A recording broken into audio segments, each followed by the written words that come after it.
All right, I'm here.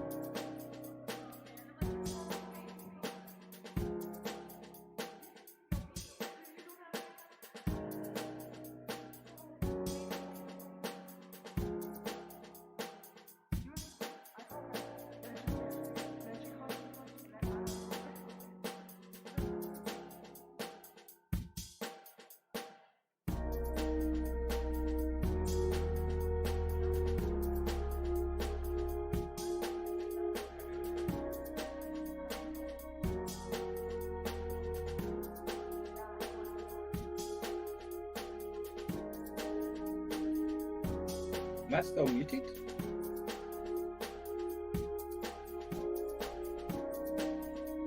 Oh, fuck, I'm coming through in your sleep. Shit.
Here's Dox is late for his own podcast. Shut up, I'm here! I had to shit, alright? Relax. Alright, I'm gonna roll this thing right here in like 2, so shut your face. Here we go. Did you remember to put a tweet? Yes, I did.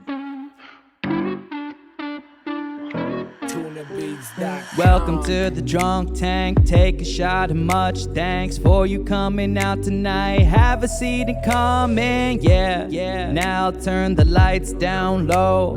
Drinks are in the back. We're about to start the show. Okay, landed and killed in the land of the free. Coming together to spread all the peace. There's more to the story than you'll ever see. Hear out both sides before you just agree. Some of it's funny and some of it's deep. Open your mind and I can guarantee that we will leave you on the edge of your seats. Now over to Dox and the man Chris, you see, okay.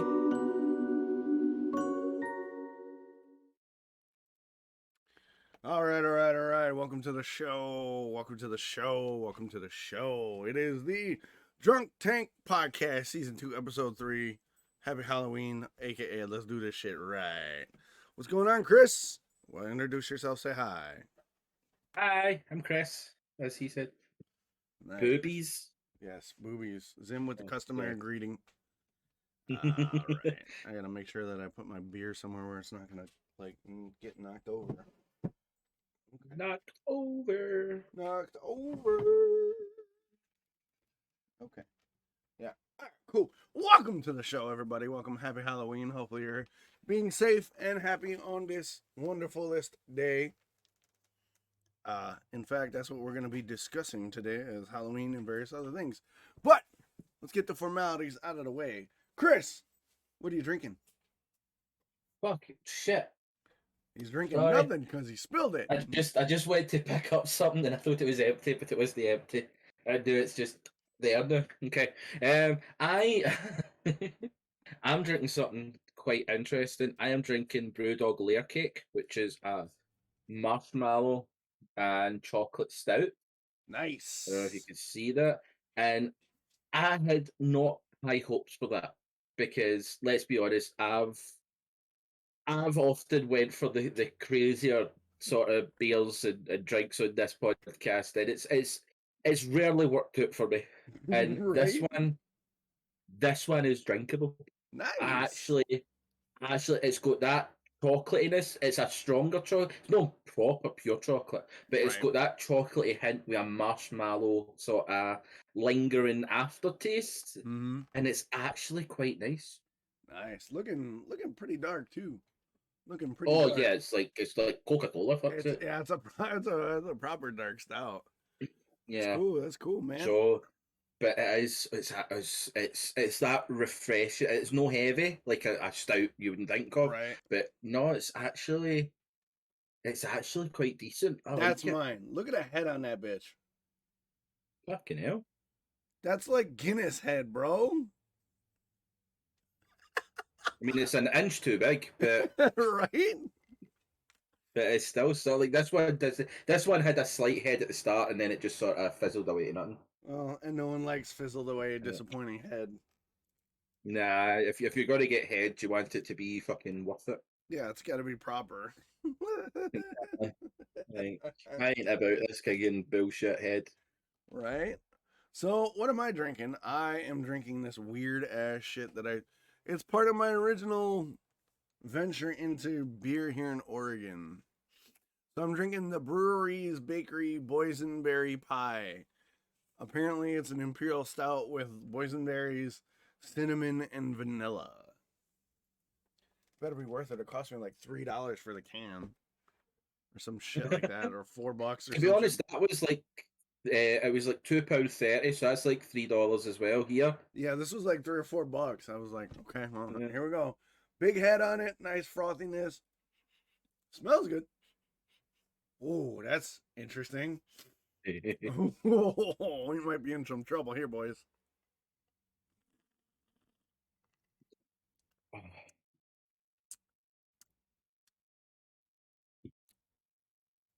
That's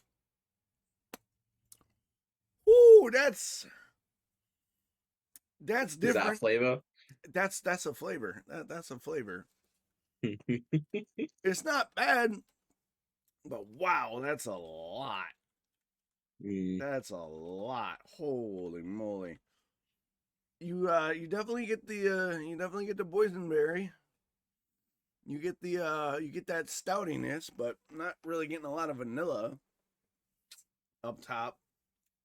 Not bad, but just that's intense.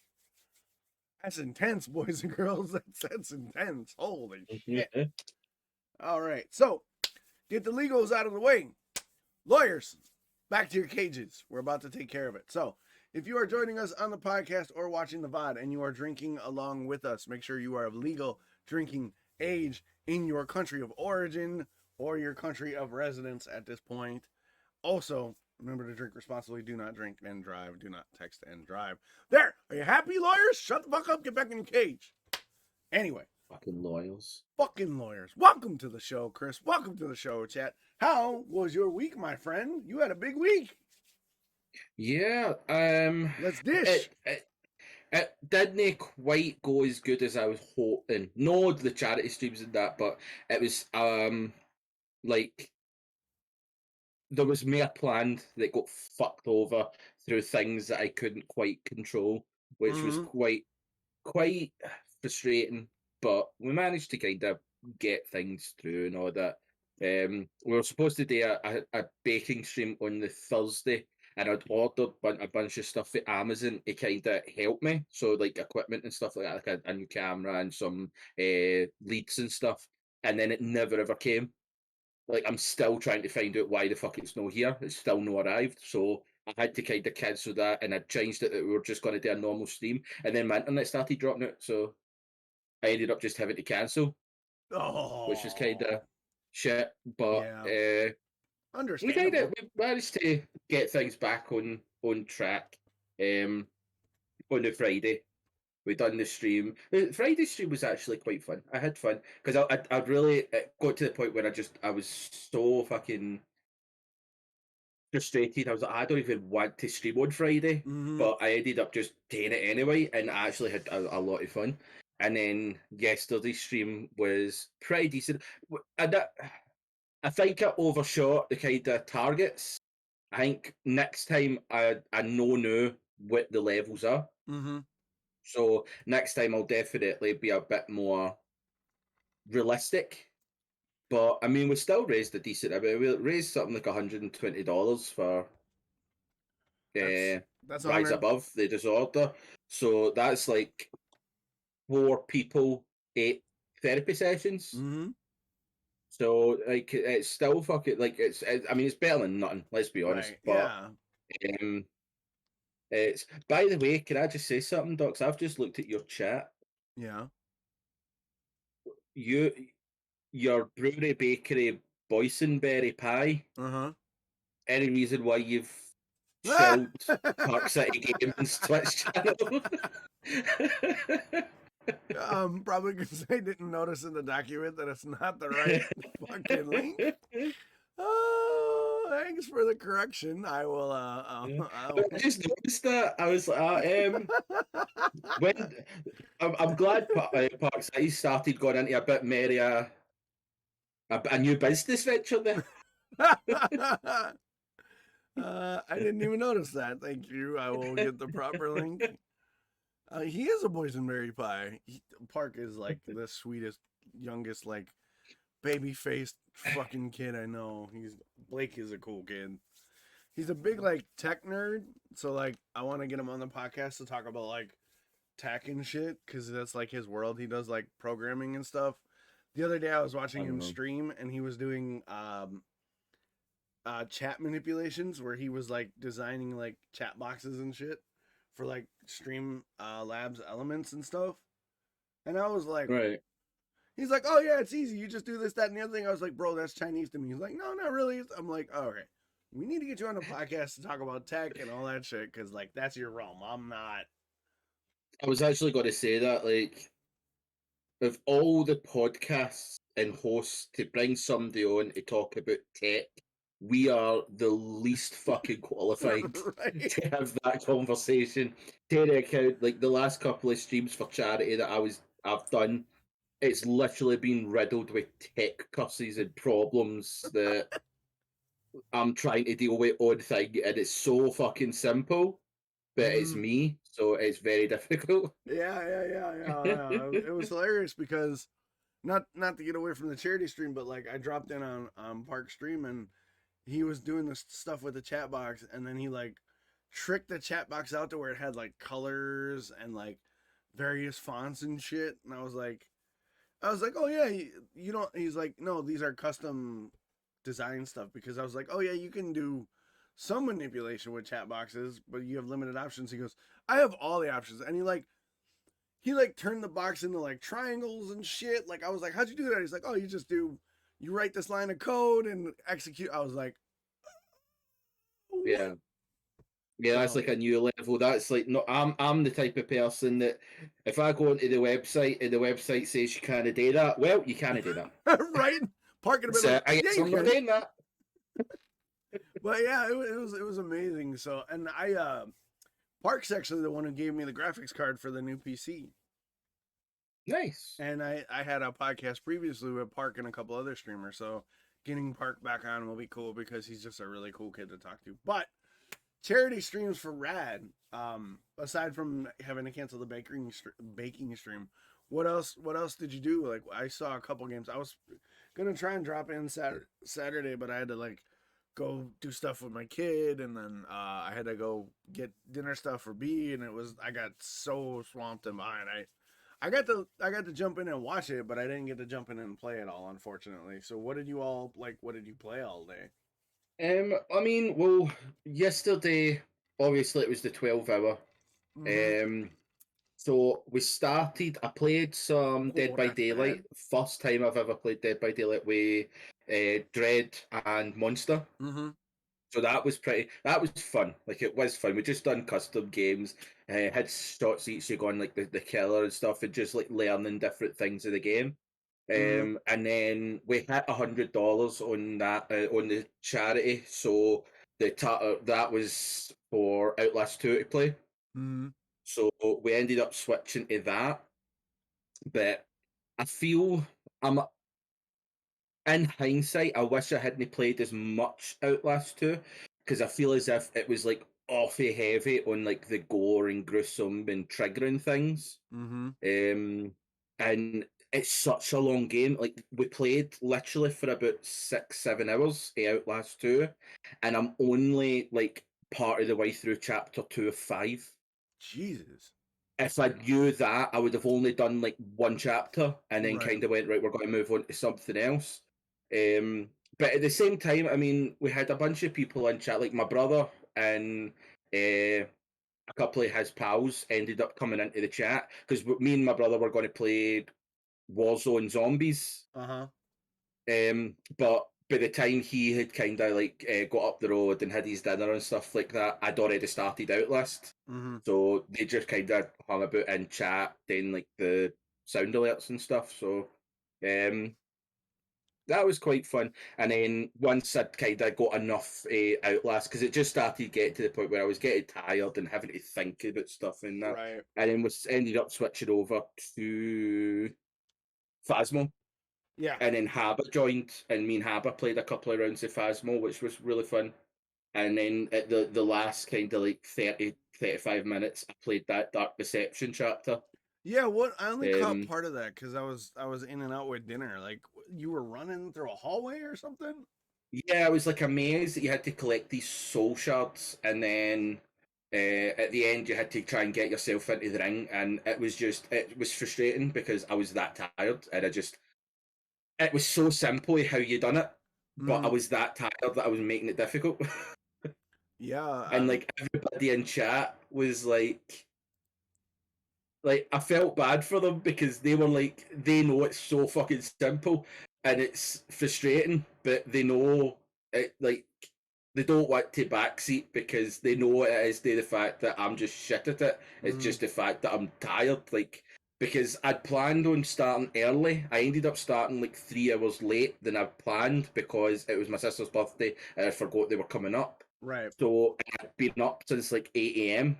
So by the time I'd started the stream, I had been awake for like 9 hours. Right. So by the time I'd kind of got to the end of the 12 hours, I was just absolutely fucked. But it kind of has its advantages because obviously we have this and then we've got the D&D later on. So I'd have had to have been up late the night anyway, so it's switched my hours around a wee bit.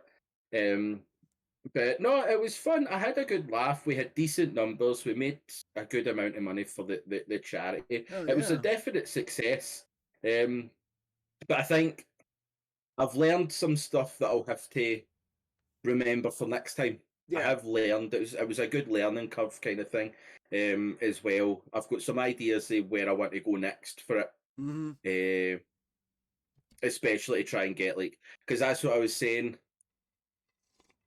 the target for the ghost hunting stream was high, but as I said, because of how much that sort of stuff affects me personally, Right. I was not willing to do it for nothing. Right. Basically, like I'm not going to go and put myself through that level of like genuine fucking fear that it'll be, even if you turn around and say that it's fake and it's no real, and think my The experience is still real. mentality and imagination in that does not allow me to accept the logical skepticism. Right. So even though my brain will see things that aren't actually there, so going and doing like a ghost hunting stream and that kind of stuff, even if it's fake as shit, I'm still going to have a really fucking bad time mentally doing it.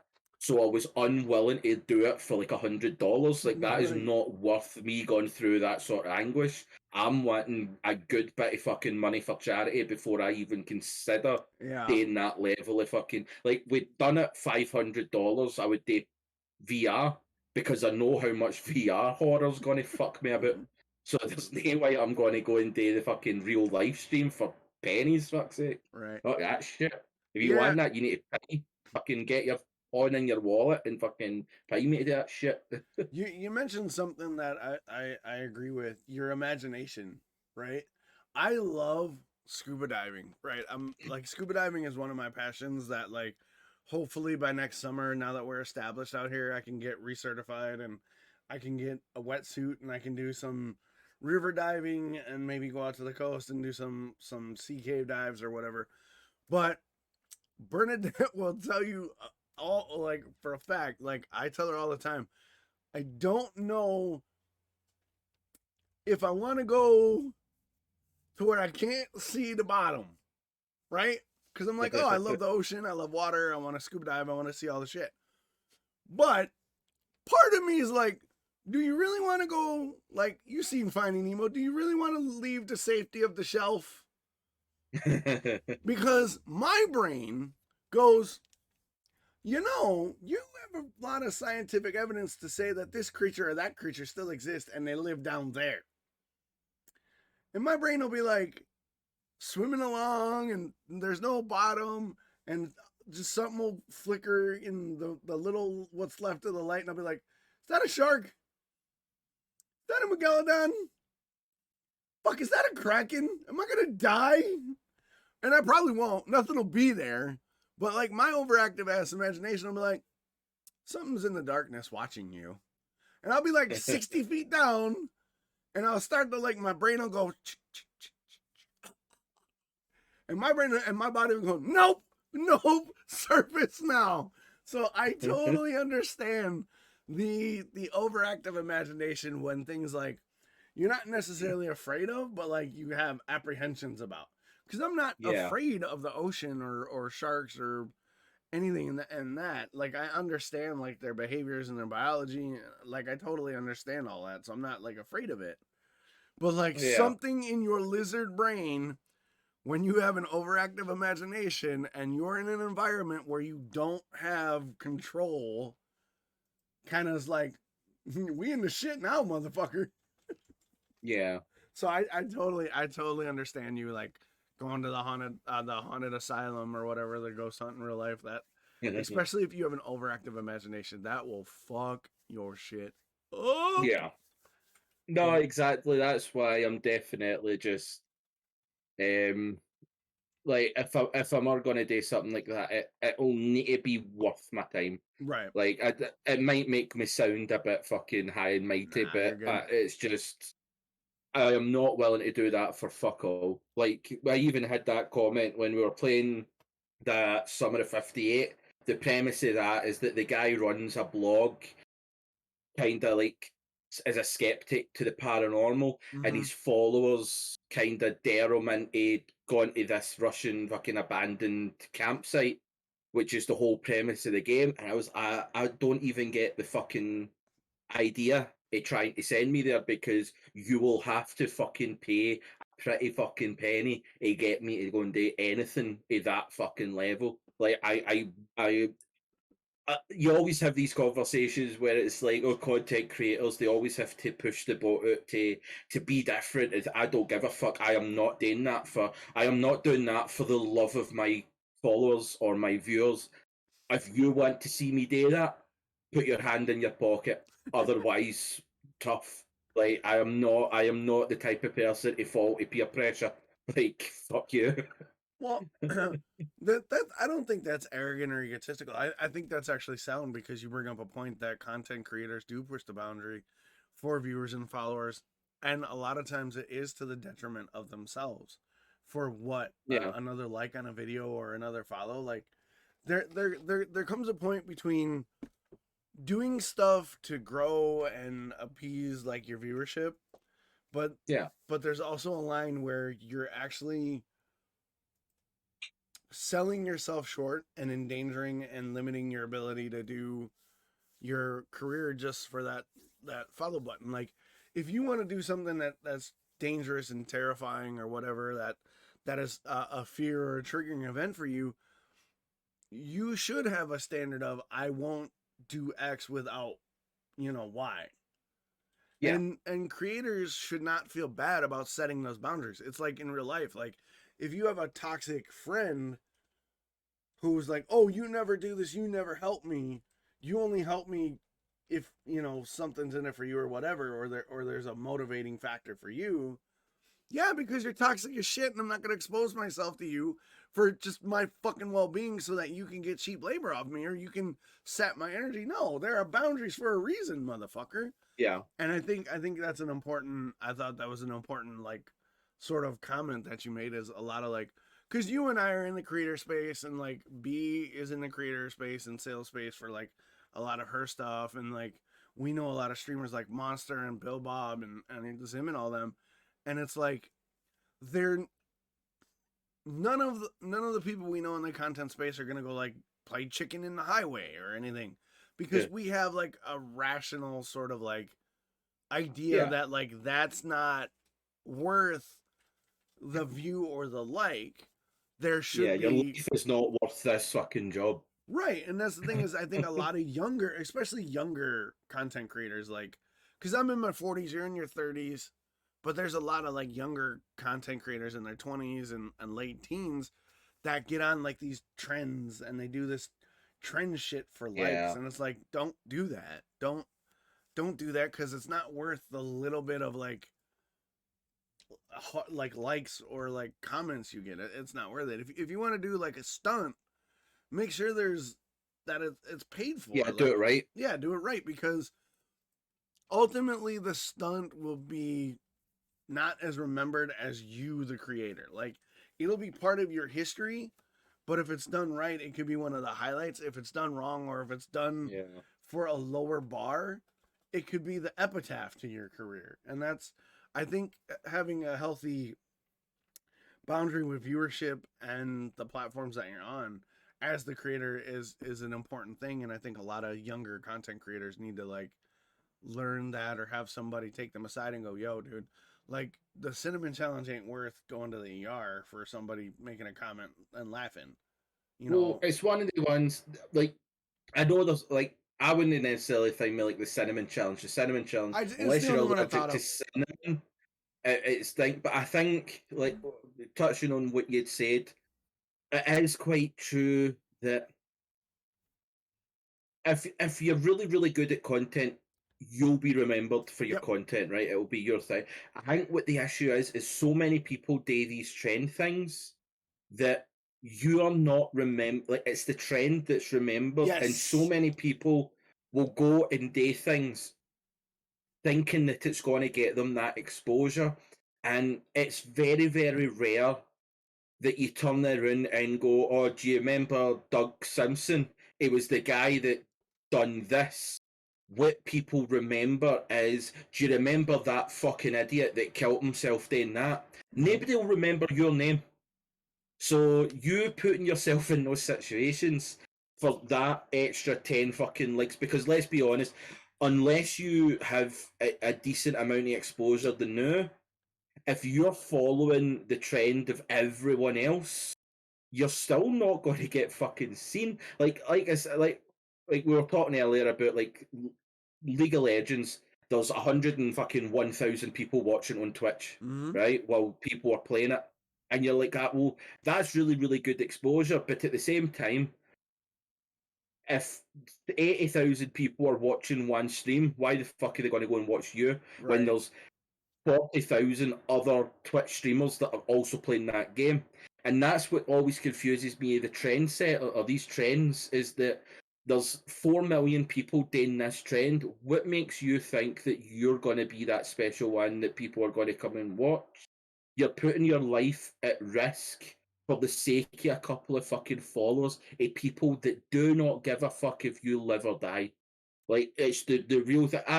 Most people don't want anybody to die, but they do not give a fuck enough to really care, right? Like, you're putting this thing to be remembered as the fucking idiot that done that. They don't give a fuck about your name. They don't care about anything else you've done. You are just the idiot that died doing that stupid thing.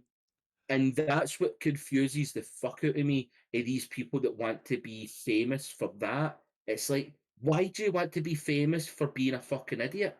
Why don't you go and be famous for doing something awesome or cool or talented? Like, it takes zero talent to do half the trends on TikTok. Like, it really does. It takes zero talent. You literally just press record and go and do something stupid. That's it. That's the whole fucking procedure, and you get pretty much fuck all out it.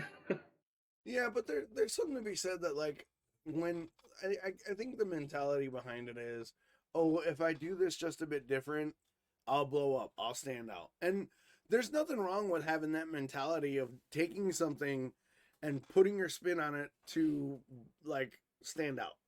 There's nothing wrong with that ambition. The problem comes when you don't take something and make it your own to stand out. Like, if you're just like me, I'm on TikTok and I'm doing like sort of like 3-minute discussions and stuff, sort of my own lane. And in my feed, I'm seeing a bunch of like random like challenges and stuff. And it's like, oh, I could do that, but I don't know how to make it my own. So I haven't done like one of those challenges because, and not like the dumb ones. There are some really cool challenges out there. There's some cool like trend and stuff. But my issue with it is I don't know how to put a spin on it yet to make it my own so that it stands out from the pack. Yeah. And I think if a lot of people can take a trend or a challenge and make it their own, then yes, the goal of standing out and gaining that viral moment to where you blow up is a possibility. But just doing something to do it because it's the trend and not, it's like a cover band, right? We've all gone and seen cover bands who just play the hits and they just play the chords, right? But we've seen those cover bands that take the hits and they put a riff here, or they'll do a different take on something, or they'll change up the chorus a little bit to make it their own, and you're like, holy shit, that's a new way to look at that song. They made it their own even though it's a cover. That's the difference. Yeah. Be, stand out as the cover band. Don't be the cover band that everybody's like, oh, it's that band. If that makes any sense. I mean, I know I'm an old guy, so I got to go to like music references. But I think that's the important note is boundaries as a content creator are just as important as boundaries as a human being. Like, because a lot of times people will be like, oh, if I give you $100, you need to do this. No, you don't. No, you don't. Yeah. If that's the contract that you offered to the viewership, then yes, honor the contract. But if someone comes into your chat and drops $100 and says, do X, Y, and Z, no, dog, I don't have to. That's not our contract. That's not our agreement. This is the boundary. See, you threw $100 at me thinking I was going to be your talking monkey. That's not how this works. You should have read the EULA on how this shit works, bro. At least that's how it works with like my setup as like a streamer and content creator. If you come in and you donate something and you tell me to do something, the answer is nah. Thanks for your money, though. Yeah. I think that's it. Like I don't have an issue if somebody comes in and goes, "Hey, you're doing this. If I was to donate X amount of money, would you?" And then I can turn around and go, "Nah, I wouldn't do that. That's that's way out my comfort zone or anything like that, then that's all cool. There's no issue with people coming in and asking shit. Yes, But exactly. it is that kind of expecting of, here's money, dance monkey. Yep. That kind of, like, you're just going to get shut the fuck down, and I'm going to go and spend your money on, like, something dumb. Like, I will go and buy something and stick up my ass just to go, fuck you and your money. That kind of thing. Like, I literally have no problem doing that. But, like, to somebody to come in and just, like, I think that's where a lot of problems are in Twitch and streaming in general and being, like, content creators in that, is these people, and just to time it, it's not all Twitch viewers, right? Right, not all, Let's yeah. get that out. Just a There's people shitty that will come minority. into, people come into chat and have this entitlement that I can give you money and you will do what I say, because, and you're like, well, no, because fuck you, and secondly, fuck you. Yeah, exactly. But yeah, Like, you go lick my fucking sole in my shoe, you cunt. Like, well, I don't know you. I don't give a fuck. Like, yeah, and it's not how this works. like chat, like Dread in chat said, it's about integrity. It's having integrity of yourself and your brand, and not I giving. think it's also, it also things into this weird fucking concept that people that are on the computer are less worthy than anything else. Can you imagine if I walked into Starbucks, handed the cashier $100, and went, right, show me your tits? Like, That's an why ass is it whooping. that because you're on the computer or you're on Twitch or you're on YouTube or something like that, does it make it okay for you to go in and be a fucking cunt about that? Like, imagine walking into a shop, going up to the fucking person at the till, giving them money and saying, show me your tits. Like, that's, fuck you. Yeah. But even with the anonymity, a lot of the people that do that, they think that they have a right, like they're paying you as a content creator to create content. And it's like, no, I create the content. If you want to watch it, you watch it. See, if you don't, fuck off. Facts. But yeah, Like, that's the thing. Like, Dread's got a a point lot though. of people want to know about the, like, there is certain ones, like, anonymity is the thing, is the keyboard warriors, that they're hidden behind something. So the fact that, like, Twitch have integrated, like, you have to have a verified email, you have to have a verified phone number and stuff Yep. like that to make it safer for people that are on Twitch. Like, that's a good idea. Like, I can accept that, is to try and create a thing so that people that don't care about that, that's fine. But it is just fucking, there is still some viewers out there that don't give a fuck if you know who they are. Right. Like, they still have this entitlement that they think they own you now because they subbed, they gave you £3. Mm-hmm. And it's like, nah, bitch. Like, But yeah, give you it back. you mentioned the entitlement factor, and I agree. Like, there are a small percentage of viewers who think because, like, they give you like $3 or whatever, or they tip you something, that they have this like entitlement to, well, now you're gonna do it. And that's not the case, because, like, if you go to any like shop or place of business and you purchase like a good or service, you're only entitled to the good or the service. You're not entitled to extra demands, right? Like, if I walk in and say, I want 20 chicken nuggets, here's my $5, and then I go, where the hell's my Big Mac with my nuggets? I'm not entitled to the Big Mac. I didn't pay for the Big Mac. I ordered the chicken nuggets. That was the good that I was given, right? Even though I feel like I should have a quarter pounder on top of that, you still gotta, like, respect the terms of business. You still have to, like, pay extra for that. But there's like you said, there's like the entitlement, the anonymity, the fact that some viewers feel safer because, let's face it, this is a camera. I'm not in the room with Shitboy 999, right? If I was in the room with Shitboy 999 and he threw $50 at me and said, "Dance monkey," I'm dancing on his skull. He's catching an ass whooping, right? If some fucking XX69 edgelord is in Starbucks and whips 100 down and asks the barista to show his tits, homeboy's getting his head bounced off the counter, because that's not how you do stuff. But in the space we're in now, there is no potential ramification. There is no potential for like conflict.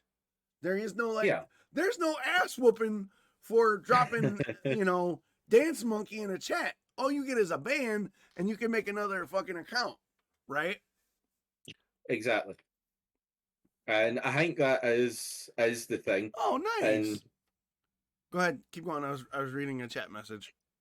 Yeah. I think that is just the fact that it's this entitlement and this whole thing. And I'd like to think that we're moving in a direction that it's going to be less and less, or it's got to be more rare that you'll get these people coming into your chat and just being a dick, like as so eloquently put.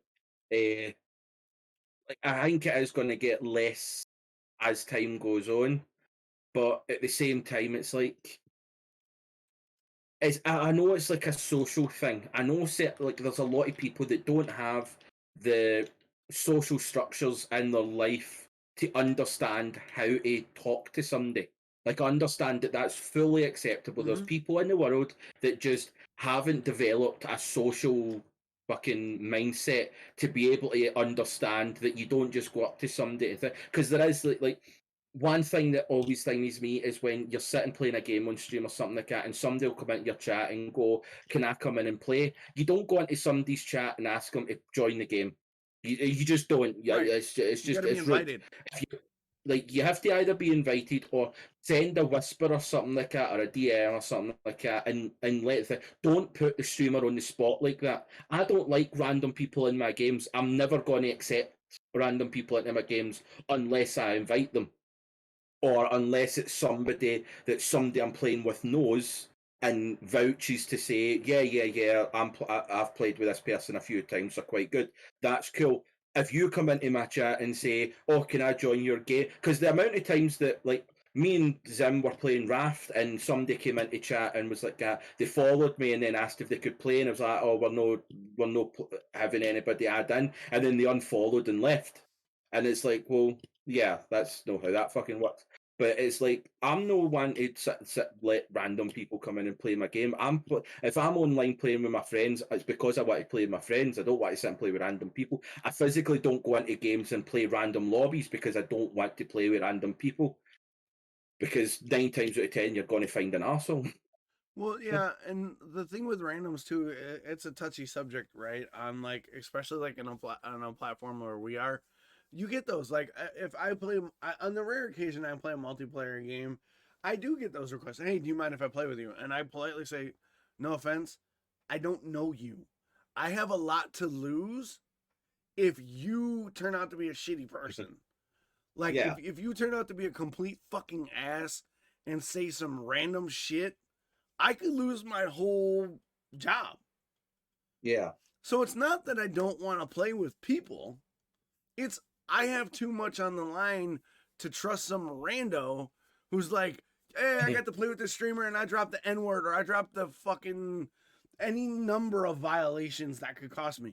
Because there are those fucking dudes who just their whole goal is to jump on with a streamer and say the shit and then they clip it and get that dude banned. So like, I'm not going to take the risk on a rando unless, like you said, I have someone to vouch for that person or that person has been so long in my chat, in my community, that I know them as a viewer and I can trust them because we have that relationship.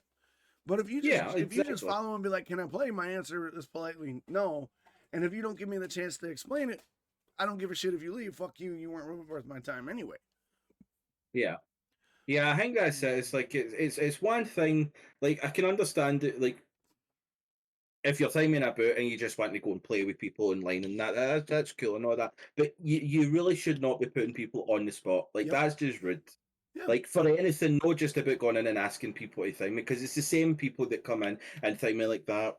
Oh, I've been a follower for 10 minutes. You should totally raid me or raid my friend that's streaming at the same time and all that kind of stuff. It's like, nah, that's not like I know Monster has a thing where you can force a raid or no force a raid, but you can kind of like nominate a raid as to where it goes and all that kind of stuff.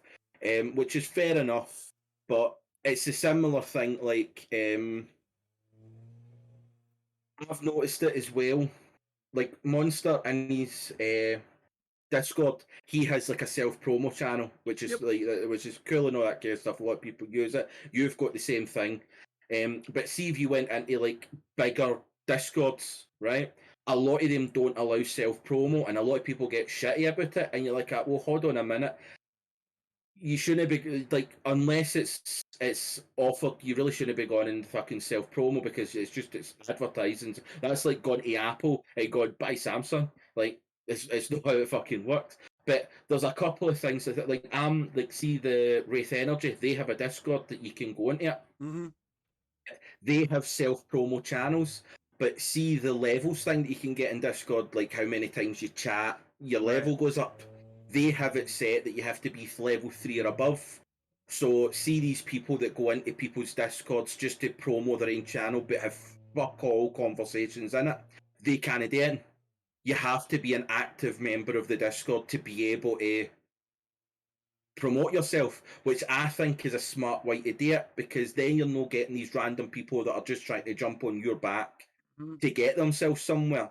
Like personally, if I'm thinking like with this whole, like, we want to think with the community with like the drunk tank and all that kind of stuff, and get people involved so it can help out streamers and that kind of stuff. That's all well and good, but at the same time, I don't want people taking advantage. Yeah, we gotta vet them of the situations that we are creating.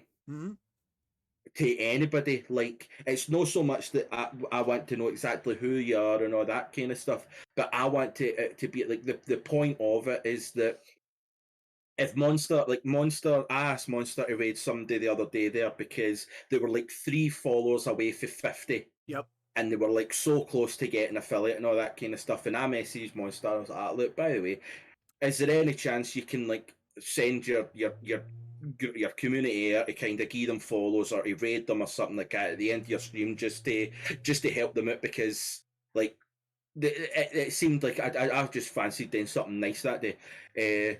And Monster was like, oh yeah, totally. But it's that kind of way. The way I see it is, and the kind of community that I want to do with the drunk tank thing and all that, is if I turn around and say to Monster, can you help me out and do this? And Monster does it, I'm not going to sit and give him something out yet. But the point of it is that I want to, at some point down the line, Monster's going to need help with something. And I want to be able to turn around and give him that help, or give him somebody that can help him. That's how I see it, is that it shouldn't be an expected thing, but what you give in will come back to you when you need it. Right. And that's the kind of thing. That's why I don't want it to be that you're sitting helping random people when they're just going to fuck off. Well, you talk about the etiquette of it too. Like, we've talked about boundaries of viewerships, but then we also need to talk about the etiquette of like content creator. Like, a lot of times Twitch is looked at as a competitive format, like, oh, I got to be better than the next guy. So a lot of times you'll get younger streamers or streamers that are hungry. They'll come in and be like, hey dude, what's going on? And they'll say like 2 things, and they'll be like, oh, my Twitch. No. That's not how it works. Don't do that, because you'll get banned and thrown down on a pile of, I got no problem dropping a ban hammer on some overzealous dude. There's an etiquette to it. If you come in, especially on like my regular streams, like the drunk tank and the RPG shows, we tend to be in the moment more. Like, we tend to react to chat via chat. But like on a normal stream where I'm like doing commentary or VO or whatever, if you come in my chat and I'll strike up a conversation with you, if you've been there for a while and you're chatting about what's on topic or what's on point or the game or whatever it is I'm doing, at some point I'll go, hey, X person, are you a viewer or are you a streamer? And 9 times out of 10 they'll be like, oh, I'm a viewer or I'm a streamer. If they're a streamer and they've kind of been cool and chatted and not been like, look at me, I will give them a shout out and be like, yo, I'll hit the shout out command. It'll direct message will pop up, sound effects will happen, all the bells and whistles will pop, and I'll be like, you're a cool dude. If you guys aren't following this guy, go check him out. He's been in chat for a while. There's a certain level of etiquette and manners that should be observed. Because you're not gonna walk into Starbucks and go, "Hey, Dunkin' Donuts in the house." You're not gonna do that. That's not how business is done. But I don't know if it's, like you said, I don't know if it's fly-by-night fuckheads who are just like, my name's out there. People are going to follow me because I said my name in the streamer's chat. Not how it's going to work. Or I went into Discord and dropped my self-promo. The amount of people that look at self-promo in my Discord, like, I've had people come in and I've purged them and tried to do that. And it's like, no one cared because they have no connection to you. You weren't introduced. You weren't introduced by me, right? If it's my Discord situation or your Discord situation, and some rando finds it, pops in, and drops a self promo, that's getting yeeted, either by the community itself or by me or you, because you weren't brought into the community by me or you or Dread or Zim or whatever. No one vouched for you, so no matter what you do, whether you drop your promo or not, no one's gonna fucking pay attention to it. Yeah. Because no one's gonna take a risk that you're just a fuck boy or a fuck girl or a fuck them. No one's gonna take a risk because no one's got, like we were talking about phones off stream. Like I have a Samsung, right? I just got it, and you have a Google, and you were talking about upgrading, and I'm like, oh, I was thinking about getting a Google Pixel, but I don't know anybody who's had one, so I'm gonna stick with what I know to be solid tech that works for me. But then you talked about your experience with a Google Pixel, and I'm like, maybe the next time I upgrade, I'll consider the Google more. Yeah, and it comes down to a level of etiquette, a level of trust, and a level of respect, with your viewership and with like other content creators. If you break those trust guidelines, I don't care who you are. Like, I'm not trying to throw shade. So if anybody knows this situation, don't think I'm throwing shade at it. My brother Rusty, love him to death, but at one point he was a shitty human being, and he was a subscriber, and he donated money and bits. I banned his ass. Gone. You're done, dude. Banned him like no sweat off my ass. Yeah. And he was my brother. And I think having the ability to, and like he's doing much better now, and he's not a shit kid, and he's like sober and recovering and being an amazing person now, and we're cool. Like, but at one point, my own brother was so shitty where I was like, "You're out of here, dude. I'm banned. I can't handle you." So, but I think he's sober now. Yeah, he's sober now and doing well.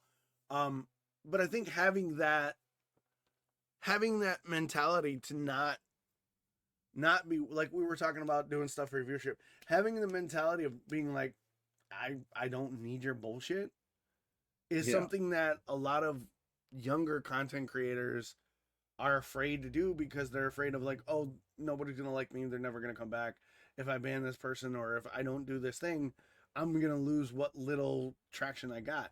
No, you're not. Yeah, because the person that you're banning or the person you're telling no isn't a real supporter, isn't a real viewer.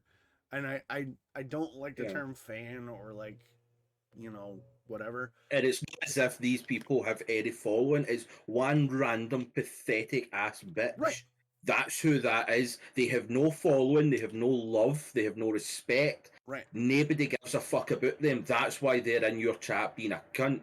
It's because nobody likes them. So nobody's going to listen to them when they turn around and go, you shouldn't follow this person because I went in and acted like a dick and they said fuck off. Mm-hmm. Like, most people's going to turn around and go, well, I'm on the content creators because you're a dick, so fuck off. Exactly. That's how it works.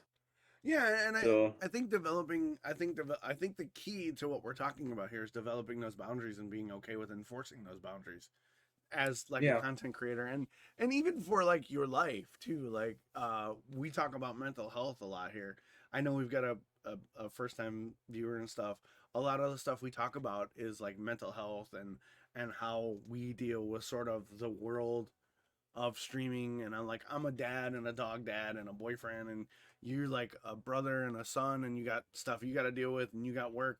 So we talk about our mental health and how streaming and our jobs kind of play a role in it. And I think we have developed enough in our sort of brand and our personas and our mental approaches to streaming to where stuff like that doesn't bother us, but I could see how it would bother like a couple of my kids they're burgeoning streamers. Like my son, Captain Rex, he's a on again, off again streamer, and even sometimes he looks at me and goes, well, you know, what should I do about if this, that, or the other? And I'm like, fucking take control. It's your brand, it's your show, take control. And his question was, well, what if XYZ happens? Don't worry about it. It's not important. Yeah. And I think having that quality control and having that ability to basically say no and set boundaries and be open and honest about those boundaries. And I've talked about it on here. Since I moved across country, Twitch is my job. Mm-hmm. I still don't like shilling for subs and donos and bits. I hate it. But I have to do it more because this is how I can then contribute to my household until other avenues of income roll in. So a thing for me to get comfortable with and adapt and grow into is doing a little bit more of the shill. Hey, drop an Amazon Prime here, or it's only $5, or you know, if you don't want to feed the Amazon corporation, drop some money in the tip jar, right? Yeah. So it's just, and Zim gets mad if I don't. Exactly. Right?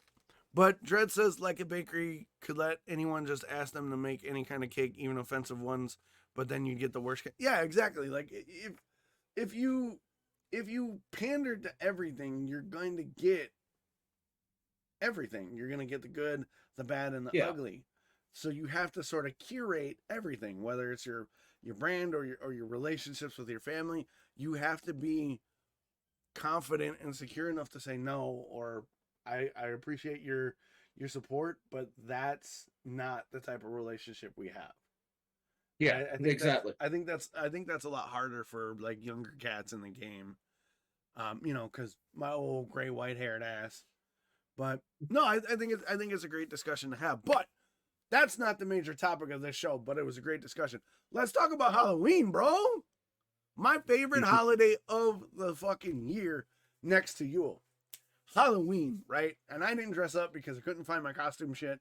I wanted to, but like I didn't know where my stuff was, and I wasn't gonna tear shit off the rafters to fucking go do it. Everything okay, baby? What? Are you for freaking real right now? What do you mean? I'm about to get all rough. You had to do was tell me that you wanted to dress up. All the Halloween decoration stuff is sitting right out there. I didn't know I wanted. It's in plain sight, easily accessible. What in the Sam Helsinki's is your problem? My problem was I didn't know exactly what I wanted to dress up as, and there's two containers. And I wasn't gonna have something. I wasn't gonna have you climb up in the rafters. They're outside. I thought they were in the rafters. No. My bad. I thought they were in the rafters, and I didn't want you to have to like climb up there and like. Plus, I didn't have had to climb. They're outside. But I also didn't know what the hell I wanted to dress up as, so I just was like, eh. There's two. You could have gone through and found so many costumes that we've had over the years, and you could have put something together. Drop that thing, Chad's loving you. Why do you do this? Because I'm an idiot. Drop it. Vac, this is B. She's my girlfriend. She's always on the channel. Vac is new to the podcast, so. Yes, this happens. Chat loves when this happens because she just beats my ass. But no, I didn't know what I wanted to do, and I also didn't want to go through a lot of like bullshit to get to it to like not have anything come to fruition. So I didn't want to like put anybody out. All I'm hearing is bullshit excuses right now. It's not. It's I think the word you're looking for is unprepared. It's just lazy excuses. It's not lazy. It is. Shut up, Chris. It's Halloween. You know darn well I'm gonna have everything accessible. Vac loves your lipstick. I love it too. Thank you. It's amazing. You should see her nails. Her nails are hot as shit too. Look at that. I'm gonna get her to do my nails too. Okay. Eventually. Which one do you want? I don't know. Maybe we'll do a nail chatting stream where you do my nails. You know it's going to take all of like 5 minutes to do your nails. Right? You're not doing my nails right now. I'm doing a podcast, woman. No, I'm saying like that's not going to fill a hole. Get her to do my lipstick too. Oh, you paying for lipstick. Nails I'll give you for free. Lipstick, that's going to cost you. I got lots of different colors. I know you do. That would be great. Stop ganging up, chat. Stop We're ganging gonna up. do your home makeup. No. See, Nails, they makeup, gotta hair. pay for the makeover stream, baby. All right, give me a kiss. Thank you for being There, awesome. you got makeup. There, I got lipstick. Anyway, Halloween. Like I said, I was thinking of dressing up, but I didn't know what I wanted to do. And with everything kind of like everywhere, I didn't want B to have to climb up in the rafters and move stuff around. And I was too stupid to ask what. I know. She's like, I wouldn't have to. She's over there roasting me off camera still. But That's what I do. I know it's what you do. I didn't know, like, I was kind of like hemming and hawing, and I didn't have an idea, so I just kind of sat on it, and I was like, So much fun. Sup, sucker? hey. But yeah, so Halloween, let's talk about it. Like Halloween, let's go into it. Halloween. I'm off track now. My brain's gotta get back on the podcast track. But so Halloween is like one of my favorite holidays of the year, and I wanted to talk a little bit about the origin of Halloween, because like Halloween now is like this big thing where we go out and get candy and we dress up in costumes, but a lot of people don't know the significance of Halloween.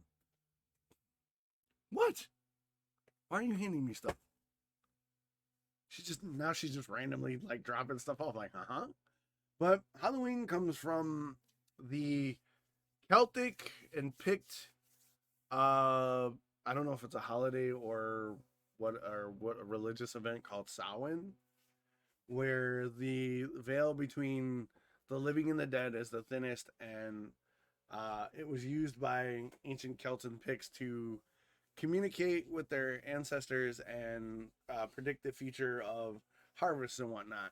And then when Celt immigrants came over to the U.S., they sort of mishmashed traditions, and it became Halloween once the Christianity kind of took it and made it into All Saints Day, where all the saints and martyrs are venerated. So it's kind of got this like I don't want to say melting pot sort of holiday, but it's kind of like smashed all into one to get like what it is today. And a lot of like sort of the spiritual significance of Halloween has been removed by the general public, where now it's like costumes and candy, let's go. So you being Scottish, what do you think of Halloween? I wanted to kind of talk about like the origin of it, and then get like a Scotsman's take, because literally the Celts sort of invented Halloween in a way.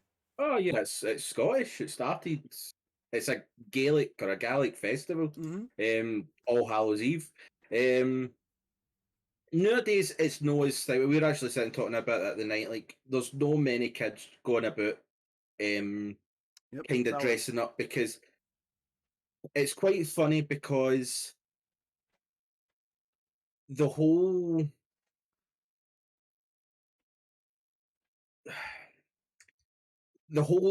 like so many holidays in the UK have become Americanized. Yeah. Like Halloween, see the whole trick or treating and going around. That's an American interpretation of what All Hallows Eve was. Same with like Christmas. Christmas in like the UK is now a lot more Americanized than what it was before. Like before, it was just like you had Goose and you just sort of timed around. Whereas now it's like a whole bit. It's like Thanksgiving, but we have it at Christmas kind of thing. Mm-hmm. I never really done too much for Halloween. Like obviously, like learning about it and that kind of stuff. You learned about it in school. You learned about I think there's a poem or something like that we used to have from hold on, what's his name? Fuck, can't remember the name. Tam O'Shanter by Robbie Burns. That is, there's a whole big fucking story that comes. Like, I'm sure there was like a like, was there a TV show or something like that? But it was something. But it was all thinged about like this drunk guy, and there was like witches, and it was like 3 a.m. So it was like the witching hour and stuff like that. Like there's a whole fucking big thing about that you learn in school about Tam O'Shanter. Mm-hmm. But nowadays Halloween really isn't as big as what it used to be. Like, we used to always dress up every year. There was like hundreds of kids out doing trick or treating. Tonight, I think there was maybe 7 or 8 groups of kids that came to our door. Yeah. That was really it. It's no real. I mean, obviously, COVID the last couple of years kind of limited a lot of people, but we were actually sitting talking about it. How for some weird nowadays, parents don't let their kids go about as much because, like, oh, you don't know whose door you're going to. It could be a dirty bastard that's at the door. Yeah. Or like I've seen posts of people complaining that their wains have went trick or treating and they've gave them sweets, but the kids can't have sweets because of allergies. And it's like, well, it's no the people's doors that it's no their issue that your wains got an allergy to nuts or an allergy to gluten or an allergy to this or an allergy to milk. It's no up to the door, the neighbours and that to give your child what it's allowed. Like, that's how it goes. So I think nowadays it's kind of like people don't let their wains go about because they just want to moan about it. So, but I always liked it. I never done it a lot. I never went full blown. No. Like, because obviously I never really watched horror movies or anything like that. I was just happy, like, you'd dress up when we were younger, you'd go about. Nowadays I just go and do my own thing. It's a holiday that me personally, I'm not really that fussed about it anymore. Which is sad because it was always fun. But it's just, it's the same as everything. Like at Christmas, nobody really decorates their house that much at Christmas here anymore, and you don't have as much kind of group things at Easter. You don't have a lot of group things during the summer. Everybody's just too focused on themselves these days that everything's sort of just died a death, which is sad. Yeah, because I mean, I would agree. The last couple of years, there's definitely been a decline in like trick or treating, but like Halloween, like I used to go hard. Like I'm surprised because you and I talked about our childhoods a lot, and we have very similar sort of childhood experiences. But back in the day, like when I was a kid, dude, we went like hard trick or treating. Like we got all costumed up, like you name it. Like we were poor growing up, so we had to make like a lot of like homemade stuff. So like a lot of grease paint, torn up clothes, and whatever we could get our hands on. But like I remember, like we would take off at like noon, and we would be gone till like midnight, just gone. Like our parents were like, "See ya." We were like grab a pillowcase and a flashlight and go the entire city. Ran that bitch. Me, my sisters, my cousins, my brother, like all that, just gone. Like, and even when like trick or treating was done, there was Ghost in the Graveyard, Wake the Dead, Freeze Tag, all this shit. Like that was the one night a year where our parents were like, "Rose all day. We don't care if you come back till sun up." Like we were gone. And like nowadays, like you said, like people are like, "Well, yeah, I really don't want you out after dark because we don't know if this person or that person." But here's the thing. We didn't know if the XYZ person was a dirty bastard either. Our parents didn't give a shit. They were like, just go. If that dude down the street's a serial killer, some of you are not coming home, and that's acceptable losses. Like, literally. See, that's one of the things that I'd said to, like, my mum and that when we were talking about it, was that it wasn't that parents didn't care back then, but I think it was also parents let kids go. See, because you never ever were going to, see if you had an issue, go with your kids. Right. Like, if you think that there's a pedo in your neighbourhood, go with your kids trick-or-treating. Don't be a lazy bitch and fucking sit in your house and let your wains wander about the streets. Go with them. Go fucking do something. But I think what the problem is back then, you used to go in a group of like 30 kids. Yep, yeah. And there was always an adult that was kind of run about, like, who were taking their own kids out. Yep. And it was like, you were never that too far away that if something had went down, there was somebody there that would deal with something. But nowadays, it is a case of there's like 3 kids going about themselves, so there's more potential danger that can arise now. And I think that's one of the problems, is that because most people don't go and date now, it's just dwindling. Yeah, there's more danger to it than it used to be. I think you hit it. It speaks to the loss of that community. Because like I said, back in the day, like when I was like 8, 10, 8, 9, 10, 12, 13, 14, even 15 years old, like it was me, my sisters, my brothers, my cousins, my school pals, and like everybody in the neighborhood knew the minute like the tornado siren hit, we were gone. We were rolling. We were raiding that neighborhood, next neighborhood, and then we were jogging and riding bikes across town to hit that neighborhood. We knew where the rich folks were because the rich folks gave full-size candy bars instead of that fun-size shit. We had it mapped out. Like we were planning it for months. Literally, there was one time in my house, in my bedroom, I had a map of the city I lived in. And me and my cousin and my brother and sister, we had tactically went rich folks here based on last year's intel. This, like, we literally wrote down what candy we got last year, and we had cut it up and broke it down, and we like approached that like it was Normandy invasion. And we rolled out with like 30 deep. And you're right, there was an adult or two roaming the neighborhoods because they were out with their kids or whatever. So there was that, well, there's 30 kids. No pedo's going to try and do something with 30 kids because those 30 kids are either going to get the cops or they're going to beat your pedo ass. Yeah. And then get the cops. Or they'll grab one of the two roaming adults or the bigger kids, like the big teenagers who were out bag snatching. Because that's what happened too. Like the older kids would go out bag snatching. But yet the older kids knew, like if shit went down, it was your job to look after the littler ones. So you may be snagging candy and having fun, but if something goes wrong, you are expected to step in and handle the business. But nowadays, like we didn't take our kids this year because we relocated and we're trying to get everything adjusted, and we're so far behind getting rooms set up and stuff because of finances and whatnot. We didn't have the time. We don't know the layout, right? But next year, I was talking to my daughter, and I was like, I want to go big next year. I want to take the workshop. I want to put a bunch of food on the workshop. I want to have people come out to the property, and we can do that because I love Halloween. I love the just going out and just being a kid, like watching my kids when they were younger go up to houses and get candy. Because I was that parent. I took my kids out. I was like, we're going, costumes on, call your cousins, let's fucking go. I'm that guy. And B loves Halloween. Halloween is like her shit. Like she is like Queen Halloween. Like I'm like, even our trailer, our little fifth wheel, like we've got like 40 some feet, right? And it's just decorated. There's Halloween Village and there's like cobwebs and shit. Like she goes all out.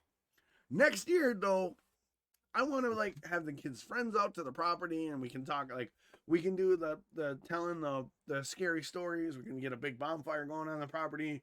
We can have like creepy food, you know, and just have fun being kids. And I think Halloween to me is like Yule or Christmas.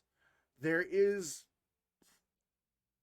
something to be said about being able to still tap into that childhood innocence and kind of be a kid, even though I'm 42. Yeah. That still appeals to me, and still I still want that. I still want my kids as teenagers to be like, Dad, can we go trick or treating, or can we hand out candy, or can we have a Halloween party? Because I think to me that keeps the kid in them alive. And it keeps the kid in me satisfied because I'm the biggest kid on the farm. Like, I still watch cartoons. I still fucking play video games for a living. Like, I'm the biggest, stupidest kid on the farm. Yeah, you're holding on to that hairline for dear fucking life. Dude, my hairline ain't receding. Don't bring your problems here. Like, I can pull this bitch down and my hairline is right fucking here, bro. Hairline ain't a problem for me. Maybe you, not me. But I do remember Halloween. Like one of my favorite memories from Halloween is, I tell this story all the time. My brother, unlike Cloud, not my brother Rusty, my brother Jeremy, he's my baby brother. He's like 5 or 8. I don't remember. He's like between 5 and 8 years younger than me. I can't remember the details. But there was a Halloween where I got to dress up as a xenomorph from the Aliens movies. And I had the big molded xenomorph head with the snapping jaws. And I had like this leather jacket that had all these like spikes on it. And I had these claw gloves. And we were Okay, Beck, thanks for coming by. We appreciate you. I had these claw-like gloves, and we were living in this big house in Kenosha where I grew up. And there was the basement had this like stairway that went to a landing that turned the corner that went down in the basement. But the basement entrance had this it would swallow the light. So if the light wasn't on in the basement, you really couldn't see shit. Yeah. So we had the light on the landing shine down, and you could just see like the top 2 stairs going into the basement. And it was just blackness. My brother hates me for this. And looking back on it, it was horrendous of me to do this. But in the moment, it was the funniest fucking shit I've ever done. So I had somehow managed to get myself up on the basement ceiling because we had exposed beams and rafters. So I like climbed up the ladder and grabbed onto the rafters and kind of hung upside down on the ceiling of the fucking basement ceiling. And I hollered my brother's name to come find me. He was like 6 or 8 at the time. He was really young. And boy, he come barreling. I'm going to find you. I'm going to find you, big brother. I'm coming. I'm going to find you. He hit the landing, and I crawled across the rafters of the fucking basement. And my head came out of the darkness as the xenomorph head because he was coming down the stairs. Didn't notice that the lights were off. He was coming down the stairs. I came right out the lip. The jaw opened up, and my brother went, just silent death scream, hit the ground, started scrambling away, running up the stairs, and I fell off. I let go of the rafters, and I hit the stairs, and I didn't even feel it because I was just fucking dying laughing. And then I heard it. My mother goes, Dox! And she comes running down the stairs, snatches me up by the front of my jacket, rips the head off me, and goes, what the fuck did you do? And I was just, I was laughing in her face. I was just dying. And she didn't hit me, right? She didn't hit me. She didn't like, no. She got dead cold.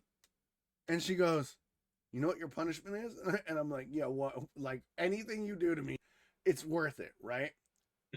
She goes, he's sleeping with you for the next 2 weeks. And I was like, bet. And you know what happened every night for the next 2 weeks?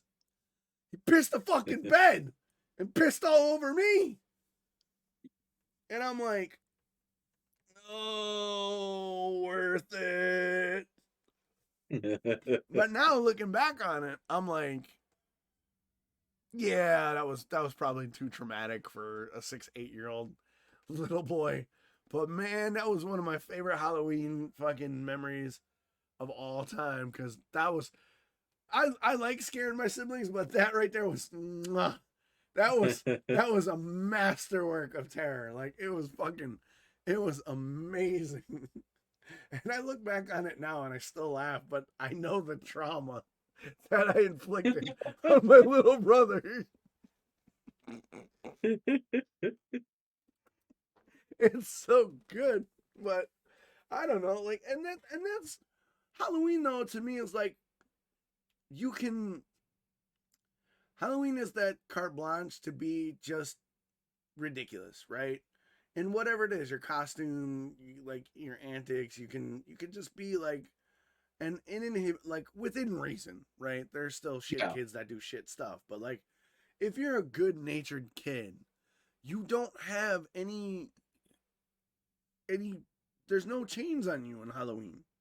You can dress up and do whatever it is, whether you're a nerd or geek or you're a jock. You can wear your football uniform. You can dress up as like your hero.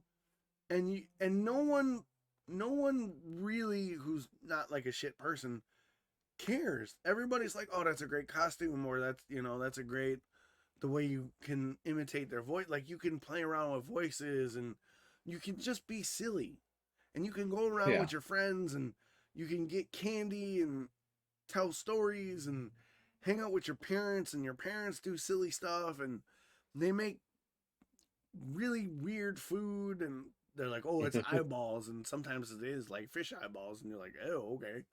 Or like they make worms and dirt, and like they tell stories, and you play games, and there was a bonding quality to that seems to have been lost because kids aren't trick or treating anymore.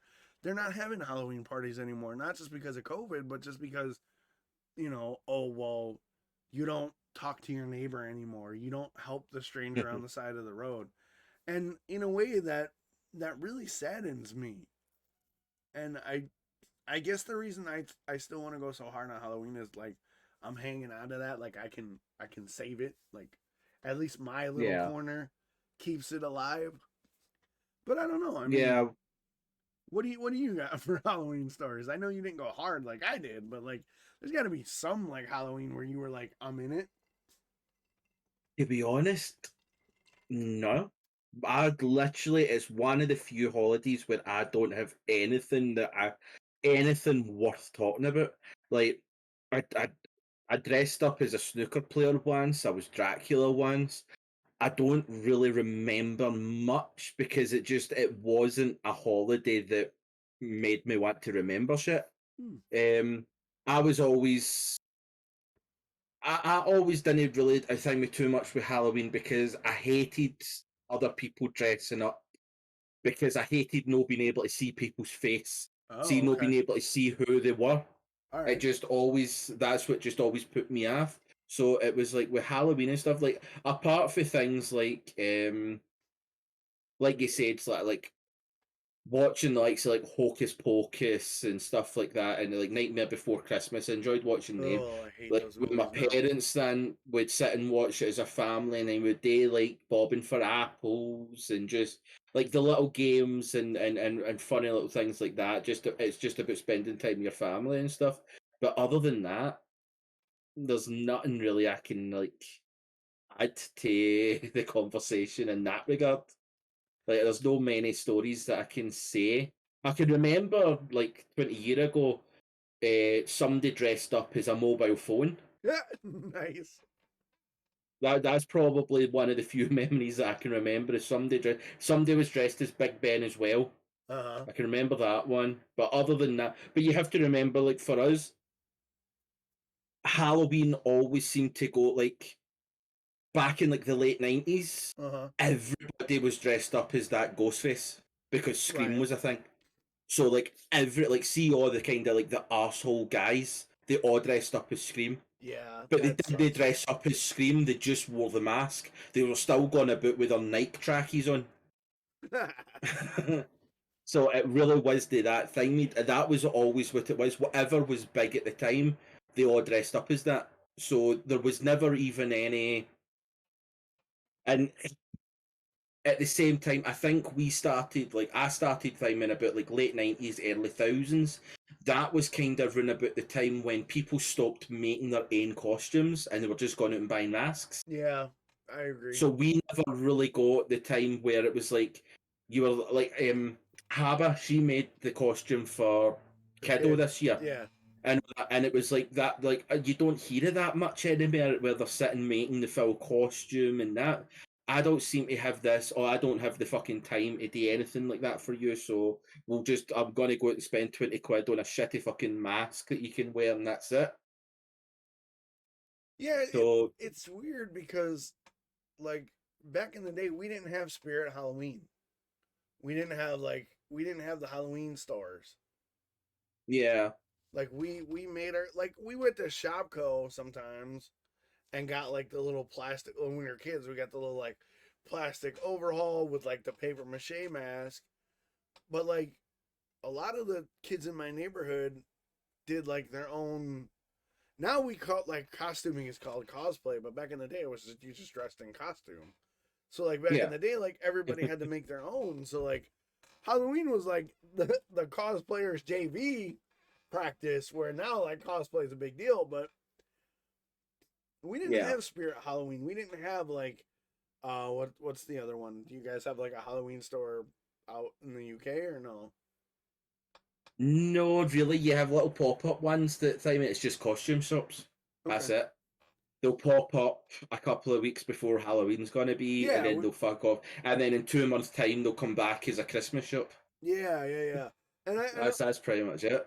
I think you made a point as like when people stopped making their costumes and stopped sort of doing it as like a family event or a community event, I think a lot of it went downhill because there is those protections when you're running with a crew of 30 kids and a couple of them are teenagers who got good intentions or the roaming adult. And I also remember back in the day, like we used to have like the block party on Halloween, like the block was shut down.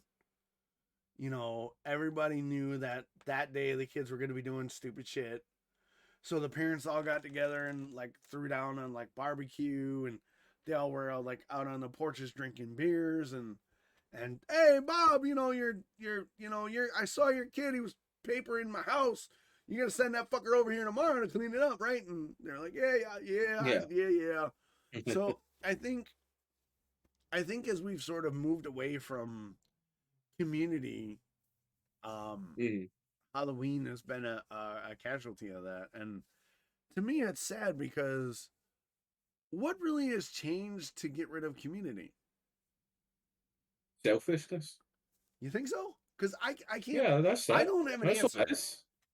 Okay, let me enlighten me, because I can't find a reason, a credible reason. I just think it's people just want to do their own thing. That's what it is. People don't want to put out the effort to go and do things for other people. They care about number one. That's it. That's as far as I'm concerned. That's what it is people just do not care about other people unless it goes against their belief. Then they have an issue with it. But other than that, people just want to be left alone to do. You see it now, right? My sister, she went trick-or-treating with her 2 kids. Now, my first nephew is 8. My second nephew is just turned 2, I think. I think it's 2 or 3. And she said that she was walking up the street and see the ones that didn't really want to do anything. You could see them turning the lights off and shutting the blinds because they just don't want to do anything for anybody else. All they care about is themselves. They don't want to have to, like, the amount of people that are, like, you talk to and they complain about all these people coming to their door. It's like, well, they're coming to your door one day a fucking year. Grow the fuck up, you pathetic old fuck. But that's all it is. It's just people just are selfish bastards now. That's as far as I'm concerned, that's it. If anybody can come in and change my mind on it, then fucking go ahead. But as far as I'm concerned, people nowadays are more selfish and they're not willing to do things or understand things if it does not affect them personally. And even at that, sometimes they do things that doesn't even affect them. Like these ones that are turning around and thing, like the ones that attack people because they're gay, and it's like, what does it fucking do to you? Like it's just people have their own prerogatives, and as long as they are thingied on themselves, then that's it. And answering the door and giving fucking 20 pence candies to a child is too much for them because it's bothering them. They can't watch their TV program in peace, even though for 364 days of the year they can sit and do what the fuck they want. It's not as if it's a weekday fucking every single week we have this event. That's what the problem is to me. It's because people do not care, and if they do care, it's because they only care about themselves. And it's hard for me anybody to turn around and tell me otherwise. Yeah, and I mean, you're not wrong. Like I said, I was thinking about it today, and I was like, I couldn't find an answer. Like, I don't understand it. I don't understand it from a selfishness perspective, because how hard is it I understand money is tight for a lot of people, but like a bag of candy is like $5. That is your Dutch Brothers, your Starbucks, your McDonald's. Like, you can't drop $5 to me. No, because they're taking away something that they want. Yeah, but it's going to make that kid a kid is going to remember that. Why do they care? It's not their kid. What does they affect them? But what affects them is them getting their Starbucks in the morning or getting their fucking McMuffin from McDonald's. That's what the problem is people do not care about anybody else but themselves or anything that affects them. So they're no going to gear up their Starbucks for a day. They're no going to gear up their fucking McDonald's. They're no going to gear up anything for somebody else or somebody else's kid, because it does not grant them anything. It does they don't get any gain out of it. Yes, you So do. why would they do it? But they don't. Nothing that matters. They don't get any seeing gain that that kid matters to them. smile and laugh and say thank you and watching that kid like his day, that is like everything. So that's the thing, is these people do not care about that. Like, you're still looking at it from like, you're a decent human being. Most people, like these people that don't want to do that, is because they do not care. A kid's smile means nothing to them. A kid, it's just how it is. It's sad. It is sad that that's the world that we're, or the society we're now living in, is that most people just don't care enough. And it is because, like, for Christmas, we go kind of all out for Christmas, because obviously, like, my nephew's 9 and my other nephew's 2 and all that kind of stuff. So you still want to instill that kind of Christmas feeling. But we maybe be the only house that has Christmas lights up. Like, you look about and most people don't have their Christmas lights. Now, 20 years ago, every house had lights up. No, they don't. So it's like, it's just over time, people have stopped caring about other people. That's the sad thing about it, is that people have just stopped caring what affects other people. If it affects them, that's all that they think, or if it affects their belief, that's it. Because most of these people that turn around, like, see the people that complain, like, oh, it's absolutely shocking that we're having to say happy holidays now instead of Merry Christmas because of this and religion and all that. And you're like, for 20 years before this was a thing, you gave zero fucks about Christmas. You were the type of person that complained because kids were laughing in your general direction. That is the type of person you are, but because something came along that sort of went against what your belief was, now you've got an issue with it. That's what the problem is like, it only matters to them if it's going to cause them any anguish, which is sad. Like, who cares? Like, throw up a fucking Christmas light. And it's like, even at that, right, it's not even as if you have to turn around and go like that, or like, you could at least put up a decoration. You don't even have to do that. You just have to be fucking nice. Like, don't turn off all your lights and your blinds. Buy a fucking bag of sweets and give a child a sweet. You don't have to sit there and have a 20-minute conversation with them. Like, you just open the door and go, oh, you look fantastic, give them a sweet, and then shut your door. Right. For a couple of hours, one night a year. That's it. But it's too much for some people, apparently. But, okay, I see your logic behind that, and I agree with everything you said, but my follow-up question is, why? Why do we let them win? No, it's because people don't care enough to argue back. It's a vicious cycle. People don't care, so they don't want to do it, and the ones that don't want to do it just don't do it, but the other people don't care enough to argue against it. But so I it just care. gets left. But yeah, I care but because, like, it's kid. Maybe it's the dad in me, or maybe it's the decent human being in me, what little there is of that. Kids deserve to have a memory of, like, being, like, out and having a fucking fun time. Like, kids should not be ground into the dirt from the time they roll out the womb being like, everything's about you and life sucks. Like, kids shouldn't be allowed. It's good practice for when they hit adulthood. Shut up. I'm making a point. But, like, what? This upsets me. This makes me mad because, like, why? Like, really? Like, you're that much of a fucking dick that you can't make a kid happy for one fucking night? Maybe, all right, let me look at it this way. Maybe the kid's parents are fucking shit. They're just asshole bad parents. And maybe Halloween is that one chance for that kid to smile. Like, maybe the Halloween where he can go out, for a couple hours and not deal with a fucking drunk dad who knocks him around or a fucking mom who neglects him or whatever. And he goes out and he gets candy and he's with his friends or they're with their friends and they have a stranger be like, oh, your costume's dope. Maybe that's the little bit of kindness they get in their life. Like, how hard is that? I'm like, literally, you can see, I'm like fucking stymied at this. Why? Why does it gotta be that way, Chris? I don't know, probably because this whole entitlement era started coming about and people started getting entitled to what the thing.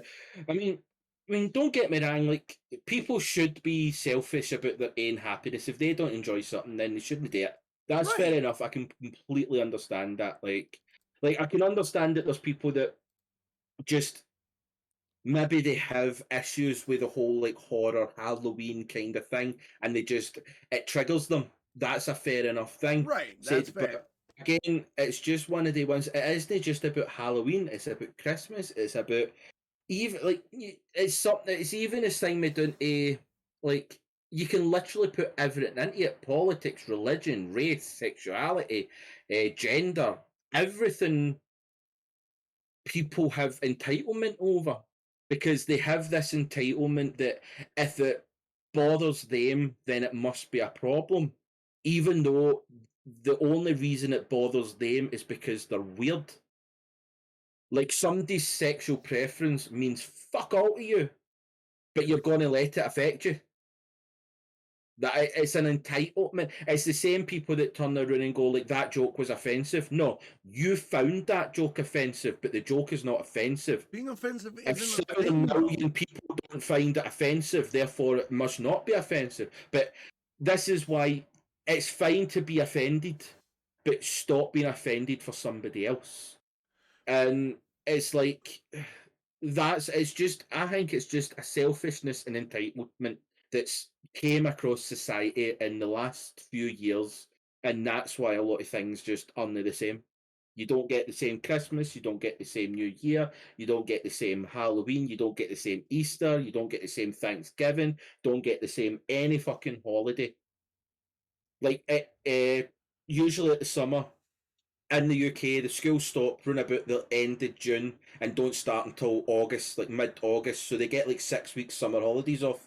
When I was growing up, every fucking day from 8 a.m. till 10 p.m, there was about 40 of us out playing football, hide and seek, fucking chases, all sorts. 7 days a week for those 6 weeks. You used to go back into school and you wouldn't even know how to write because it'd been 6 weeks since you'd used a fucking pencil. You'd be sitting there going, I don't know how to look at this. My arm's just fucking gone. right? But you don't get that anymore. Most mates are sitting in the house because their mas and dads are having to work or they just don't want to have to fucking do it. And the amount of parents that know, like I'm not saying all parents, but the amount of parents that it's almost as if it's a fucking chore that their kids are off school for 6 weeks.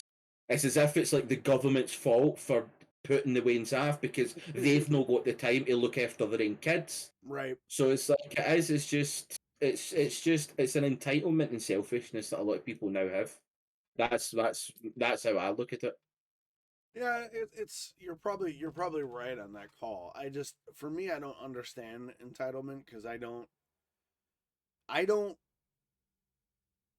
from the way I perceive myself being, I don't feel like I have any sort of entitlement because I very consciously try to avoid situations like that because I grew up very poor and I went from being very poor to having my mom in a relationship where we had a house and we had everything, and then we went back to being poor, and then I was on my own and I was married and had a house and 2 kids and I had pets, and then I was divorced, and then so I've run the gamut of being well-to-do and being destitute. So I think the biggest issue is I don't understand entitlement because I don't see myself having a lot of entitlement issues. Because most people don't have it. Like that's the crazy thing about entitlement and selfishness, and like the media nowadays is that the only media that gets traction is bad media. It's the arseholes, they're the ones that has a voice. Most people, like the majority of people in the world, do not care if you're gay. The majority of people in the world do not care if you're black, white, fucking green, purple. Most people don't care if you identify as a female, a male, neither, a toaster, a wheelie bin. Most majority of people in the world do not care because it does not affect them. But see the ones that are cunts, they're the ones that get a voice. They're the ones that get the megaphone. Mm-hmm. That's the sad state of affairs that we're in as a society, is most people do not care. It does not affect them. But because the people that get a voice are the cunts, that's the voice that a lot of people associate. So it's like all white people must be racist because this small group of people are thinking. Look at the stigma that veganism gets. Oh, vegans are cunts. No, a small percentage of vegans that go in and throw fucking things at people that are ordering burgers and shit like that, they're cunts. Most vegans just want to be left alone to eat what they want to eat. What does it matter what I put on my plate that you put on your plate? You're not eating what I've got. Why does it fucking bother you that much? I'm not turning around and saying you're a cunt for eating meat. All I'm saying is let me eat my fucking veg. It doesn't matter.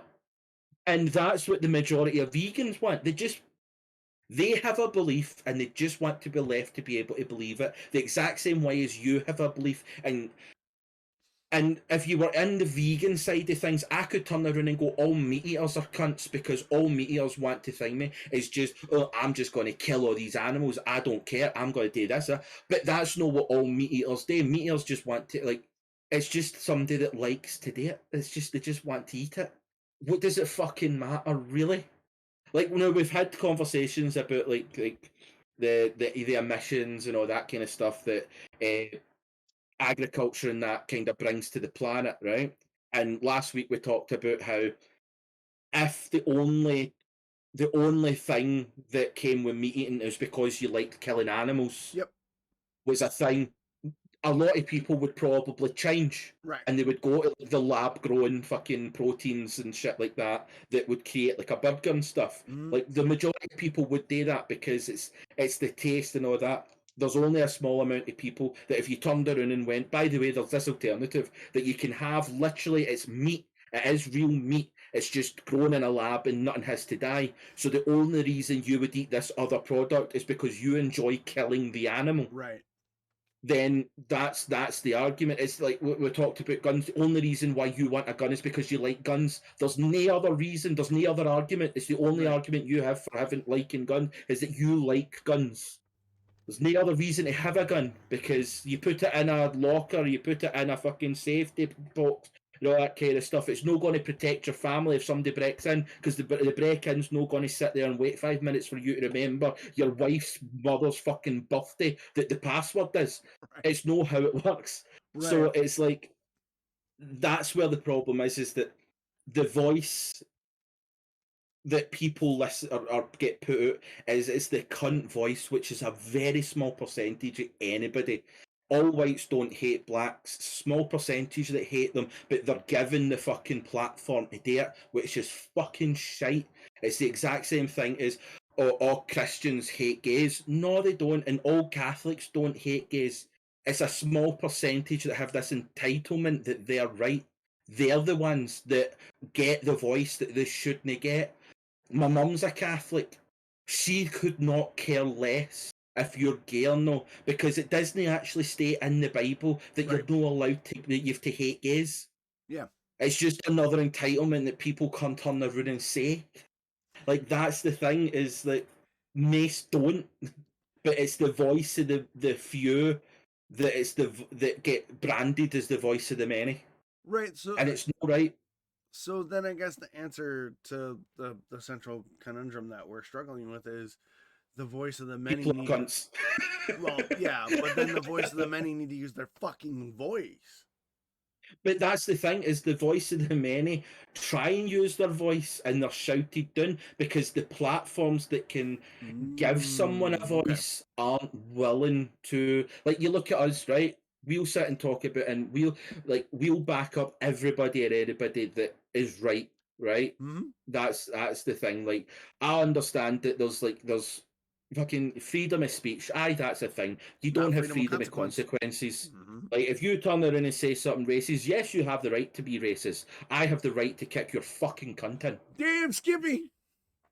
So it's like that's how it is. It's like yes, you have the right to say this, but your boss also has the right to fire you for saying that. Mm-hmm. Because that's the consequence of your action. People don't want to associate that their actions have consequences anymore. And that's what the problem is, because they're so ingrained that they have an entitlement, a right to say whatever they want when it's affecting other people. And I know it can work the other way, right? I know that there's things that can go either way, that's fair enough. And you're never going to be able to argue for everybody. But the problem that there is the platforms are giving the voice to the wrong people because it gets them viewership. Yes, we know it's a crime to whoop someone's ass, Red. But so's being racist. That's what I'm saying. Exactly. But Yeah. that's what I'm saying. What I'm meaning is, if they have the right to be racist, I have the right. I'm not saying that their right to be racist is wrong, but no, racism is a crime. You can get jail time for being racist. Well, it's not That here. is a crime. It's not here in America. Hate speech isn't a crime here. You sure? Yeah. I'm sure it got passed and all that kind of stuff, because it's been a crime here for a while. Nope. You can be as shitty as you want here in America, and you're not gonna get ticketed unless the hate speech is connected to violence. Aye. No, that's all right. That's all right. But that's what I'm saying. Like, here anyway, like, but the argument that I'm saying is, somebody being racist is wrong. Me assaulting somebody is wrong. The consequences of me assaulting somebody is jail time. The consequences of you being racist is getting your cunt kicked in. Exactly. I agree. That's it's like. Yeah. I totally get where you're coming from, but I guess my point is if there's so many of us who don't care and want to do what's right, is it because, one, we don't want conflict anymore, where like we've become more conflict averse and we don't want to deal with the confrontation and the bullshit and all the stuff that goes with it? Or is it we just don't care because we know it's just some douchebag down the street yelling? Yeah. Like, is it almost an unconscious bias of the good people of like, well, that'll get taken care of by someone else, and we forget that we need to take care of that. I don't know. That's kind of what I'm thinking. Like, that's kind of the part I'm struggling with, is if the voice of the many is getting shouted down, is it really the platform's fault, or is it our fault to not match the shouting down, to be like, look, there may be 10 of you fucking cocksuckers speaking for 100 million of us, and the 100 million of us are fucking pissed off. Shut the fuck up. Do you see what my issue I'm dealing with? I think the other thing that comes with that, but is the argument coming for the other side, but is there's somebody being racist, right? And like a small group of people are being racist, and that's the voice that's getting thingied up, right? It's the same on the other side. Is that, like, there's a group of people that are being targeted for this racism and all that kind of stuff, right? There's a small percentage of that group that see if if a group of white people are racist to the group of black people, and then this other group of white people turn around and start going, oh, this is wrong, this is thing. There's another small group of those black people that will then turn around to the other whites and be like, you don't know what we're going through, how can you argue on our side? So it's like, it's always going to be another minority. Like, the majority of black people in America would love for like other races to kind of like help defend them, and they're like everybody should be able to do whatever they want. That's that. Everybody should be able to live in fucking harmony. But there's also a small group of the minorities that are assholes to the majorities as well for trying to help them, because we don't need your fucking help. Why are you thinking in that? So it's like that's where the thing is there's always a minority of the group that are cunts that put off other people. A lot of good people got on there and got it's not even worth their time, because if we say something, we get lumped in as if we are thinking because we're right, we know better, we know this is wrong, and it's like we haven't lived through your pain, so how can we argue and defend you when we don't know what we're defending? But the majority of people that are being targeted through racist means want help. So I think it's just always there's always a minority of all groups that have a louder voice that are being arseholes to a group trying to help as well. You made an no that's a great statement. But you made an interesting comment that there is in every group there is a group within that group that says you don't know the struggle, shut the fuck up. Yeah. Do you necessarily need to know the struggle to be an ally to help somebody? Or can you just say, look, I haven't lived your shit, but I want to help. Let me know how I can help. Like, well, that's the thing. I'm white, right? Okay, I'm white, but I've lived in predominantly African American neighborhoods. I've lived in predominantly Latino communities. I've lived in predominantly Asian communities, and I lived in predominantly white communities. I have not had my ass been whooped by the cops. I have not been wrongly accused. Okay, wait. Before I said it, yes, I have. But in general, I have not been stopped and accused of a crime just because I look different. But that doesn't mean that I can't relate and be like, bro, that's bullshit. Is there anything I can do to help? I might not know the exact struggle or what you're dealing with, but I'm here trying to be a friend and an ally to be like, what can I do to help? I'm not gay. I say all the time, I am the only straight dude in my house. But that doesn't mean that I can't be an ally to my kids or my girlfriend, even though I don't know the struggle of what it's like to be other orientated. But I can at least be like, all right, I can read up on it and be like, okay, this is typical of what it is. I understand. How can I help? Why is there got to be somebody who's like, well, you don't live it, so how the fuck do you know? I don't need to know. I don't need to live the struggle to try and fucking help. I don't think. Am I wrong? No, well, that's the thing, is that that's where it comes from. Is like you shouldn't have to be able to relate. You shouldn't have to have went through the same pain to be able to. For me, it's more a case of I have not been through the same pain as black people or Latinos or Asians or anything like that had in certain societies. Right, I've not felt that pain, but I shouldn't have to feel that pain to understand that it's wrong. So me wanting to help shouldn't be that I should have to I just understand that it's wrong and I want to help make the difference. Mm-hmm. So it's like that's the way I see it. Is that it's a small number of people that have that belief that unless you've went through that, you don't know what it feels like. I know I don't know how it feels like, but to me, the fact that I don't know how it feels like makes me know that it's wrong. I haven't good point to deal with that. So it's like, why is me helping a bad thing? Why is me wanting you to go through life in the same way that I've been able to go through life without having to feel that pain? Why is that a bad thing? And again, I just want to reiterate that this is it's a small fucking percentage of the mass. Very small. It's know that all people have this belief. But that's the voice that the media and social media not push forward.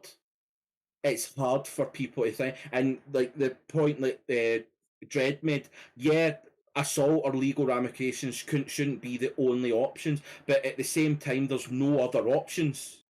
It's got to the point where if there was other options, people wouldn't go to assault or legal ramifications. That shouldn't be the only options. There should be a much bigger thing. But it's people have got to the point where they feel that is the only option. Right. They feel which is sad in itself. Like that is quite sad. Like I totally agree that it shouldn't come to, like, it shouldn't be assault. Like, you say something bad, you get assaulted.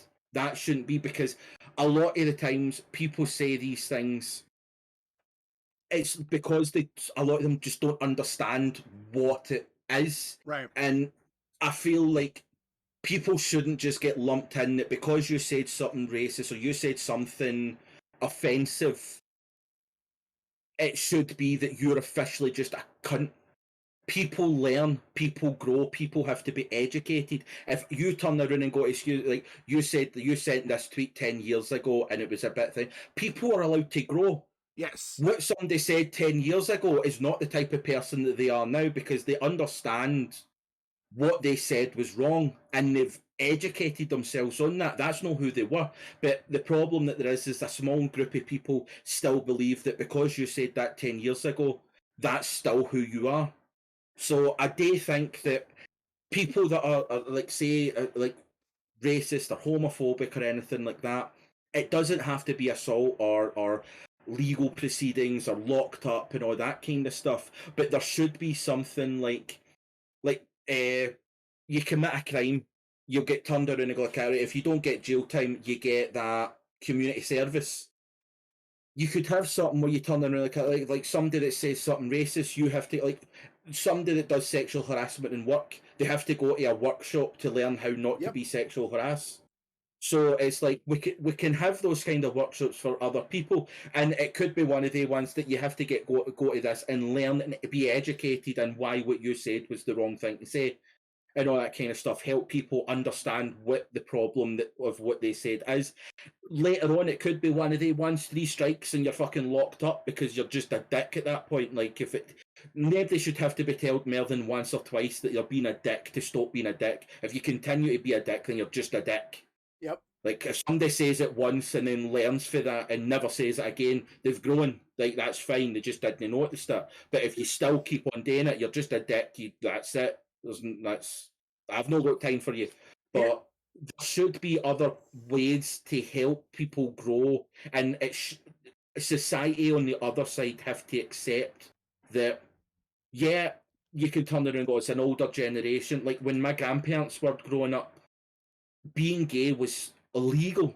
Yes. So they were raised that it was bad, and it's going to take, you can't, like, a lifetime of being put into some form of society. It isn't just an overnight fix.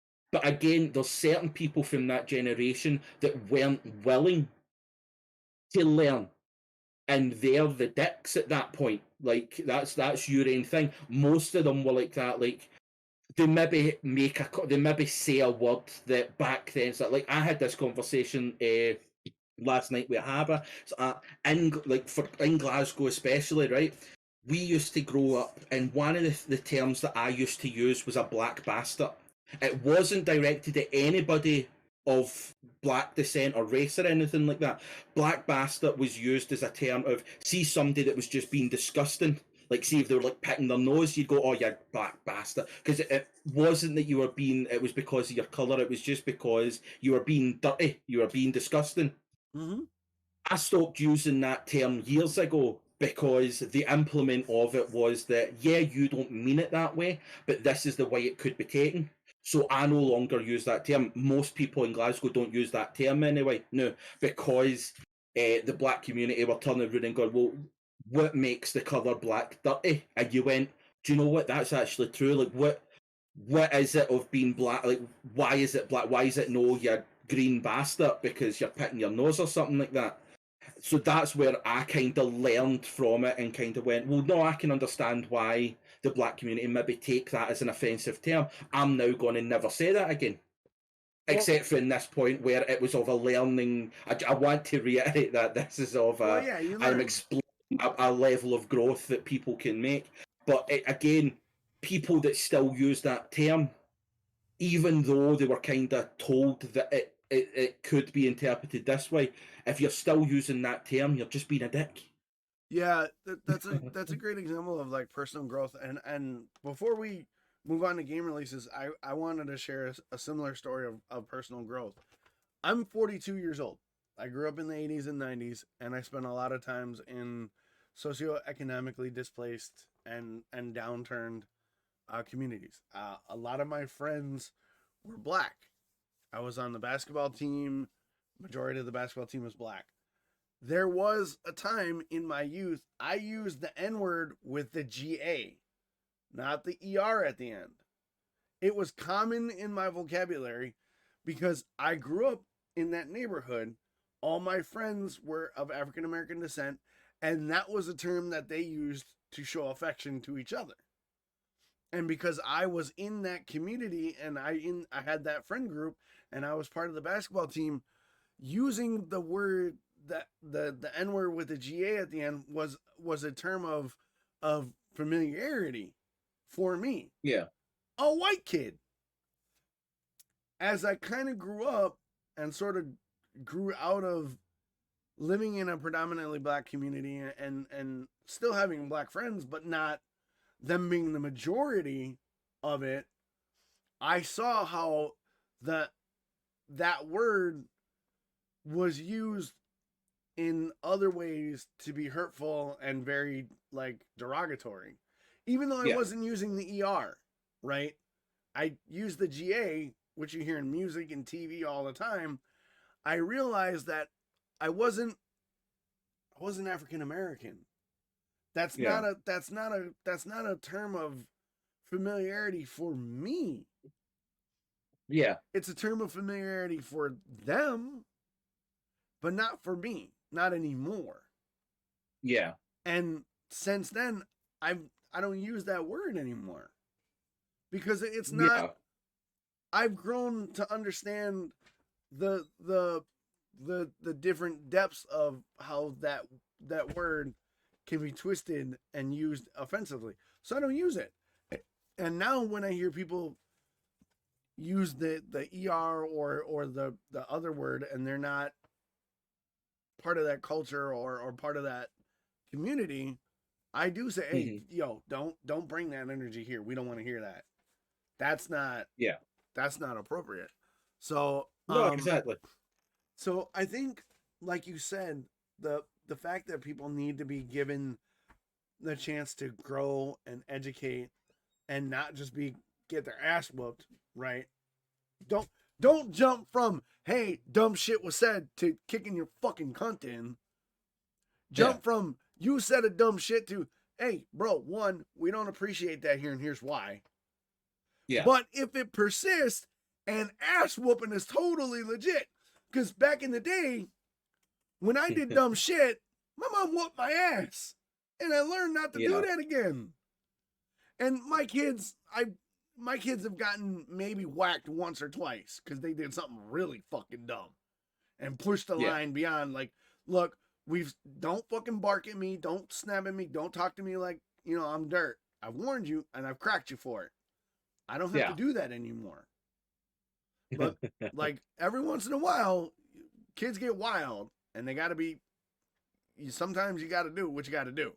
I don't advocate for it, but there are times where it's like, and you may disagree, it's just the way I was raised. My mom jumped from whipping my ass to jump one. With me, I'll try and talk and educate.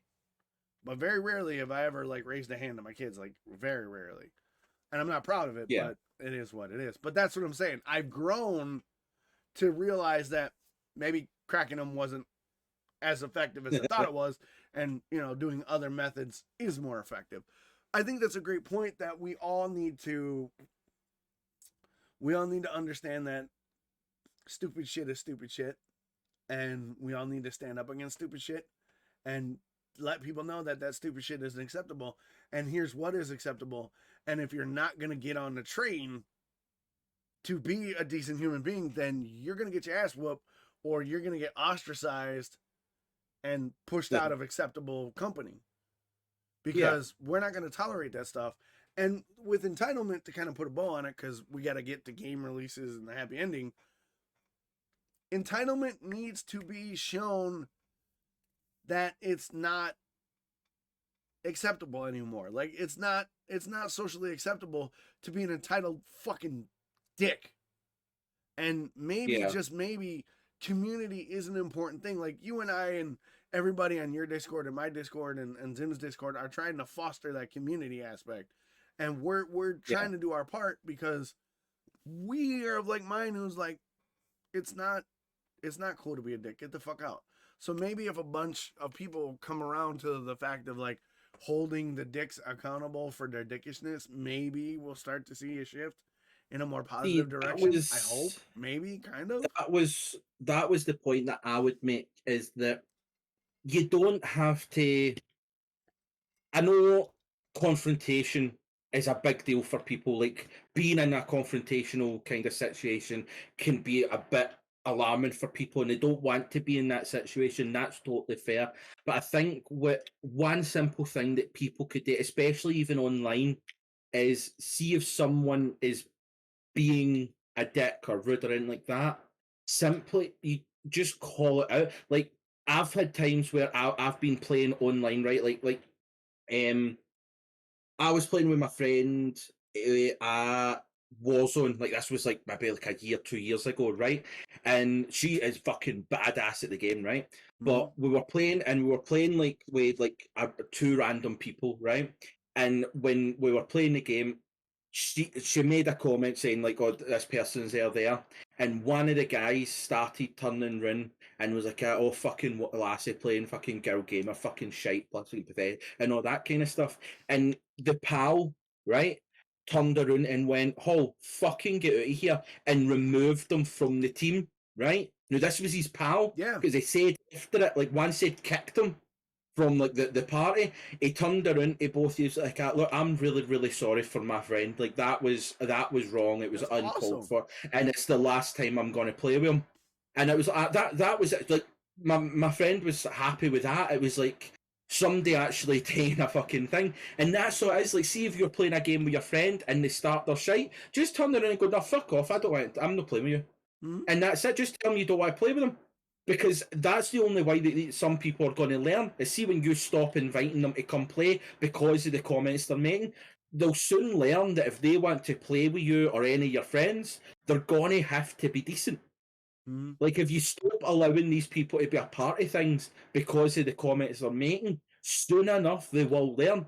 This is a level of thing where you can teach a 5-year-old not to be a dick. See, when a 30-year-old cannot be taught how to not be a dick, that's when you know there's a problem with the person. It's not anything else, it's the person. Because 5-year-olds know this shit. Yeah, 5-year-olds know that if you say something bad, that they're going to be punished for it. That's the level we're talking about, and they should be treated like that. Treat them like a 5-year-old. They don't get to play with their friends. Simple as. And they'll soon stop. You're not wrong. I think that's a great way to end that topic. I think that's a perfect sort of segue, or a perfect ending to it, because I can't say it better than that. So with that, we're going to jump into a quick kind of jump through some interesting game releases. We don't do game releases a lot, only if something like interesting pops up, but we'll kind of whip through them. We'll do a brief discussion of what the game is and why we're interested. Then we'll jump into the happy ending. So Chris, the first one on the list is someone you've been on this train. You've been like cheerleading this game for a while. So what is it and what's it about? Right. It is the game Madison. I played the demo a couple of weeks ago, right, on stream, and I really enjoyed the game, right? We had a wee bit of a thing where we were like, "Oh, the demo was awfully short," but at the end of the day, it was a demo, and I think we got like an hour and 30 minutes worth of game. Like, boom, there you go. But they announced the other week there that because the wishlist numbers being low and that kind of stuff, they weren't willing to kind of. They were planning on releasing round about this time of the year, but they've decided that the release date is going to be the 7th of January, because numbers weren't as what they were hoping for. They've kind of felt that they don't want to rush it. They want to kind of be able to drum up more kind of thing. One thing, and I'm still I'm watching my fucking Twitter because they put out a tweet saying that for every 100 retweets they got in the tweet, they were going to give away a game key for the beta. Right. And I've been fucking like a hawk on my Twitter all day, just waiting to see, am I going to be one of them? I mean, with how much you've been working that game over, I'd be devastated if they didn't include you. Yeah, no, that's it. But it's one of the ones. It's just a case of I've been following it for since like July or something like that, because it was the developer reached out to me and had kind of said, "Look, by the way, this is where gaming, that kind of stuff. Just wanted to get it out." As like most small developers, they kind of do is they try and drum up like new avenues of audience and that. But it's going to be coming out. We played the demo, and the demo was really fucking good. I did enjoy the demo. But the new this is getting released on PC. They are hoping to bring it to a console, and they're also trying to implement VR. I don't know a great deal about that side of stuff, but it's one of the ones. The game looks fucking fantastic. I've seen the trailers and stuff like that, and like there's a whole story thing behind it. And it's a horror the thing game, with right? this game, yeah, it's a horror game, but I think there's only like 2 or 3 of them that are working on the game. Okay. And for that, the level of fucking like work that they're putting into, and they're putting in so much effort to get this game out there. And the game looks so fucking beautiful. Like just like the graphics and the story that they've got going and stuff like that. Everything about it just fucking screams that it's going to be a great fucking game. And I so can't wait for it. Like me wanting to play a horror game right. is fucking big, and this one does it. And I don't know, it could be a bias kind of thing that because they reached out and every now and again we're kind of back and forth and all that kind of stuff. Like I've put up like a YouTube video and stuff to reacting to actually playing the game of the demo and that. But there's just something about this developer as well, like this company, that their main target is bringing the best that they can. It's no about, like, obviously everybody wants to make money like that. Right. Like why? Like, that's a thing. Like you can't fucking turn around and say that. Like everybody hopes that the game's a success. You get money, fucking ace. You've worked hard. You've worked hard for 3 years. Get a bit of a fucking reward for it. But they've been putting in so much effort, and they're. I think they're free. I think it's Argentina. The developers are based out of. So yeah, I looked a little into it.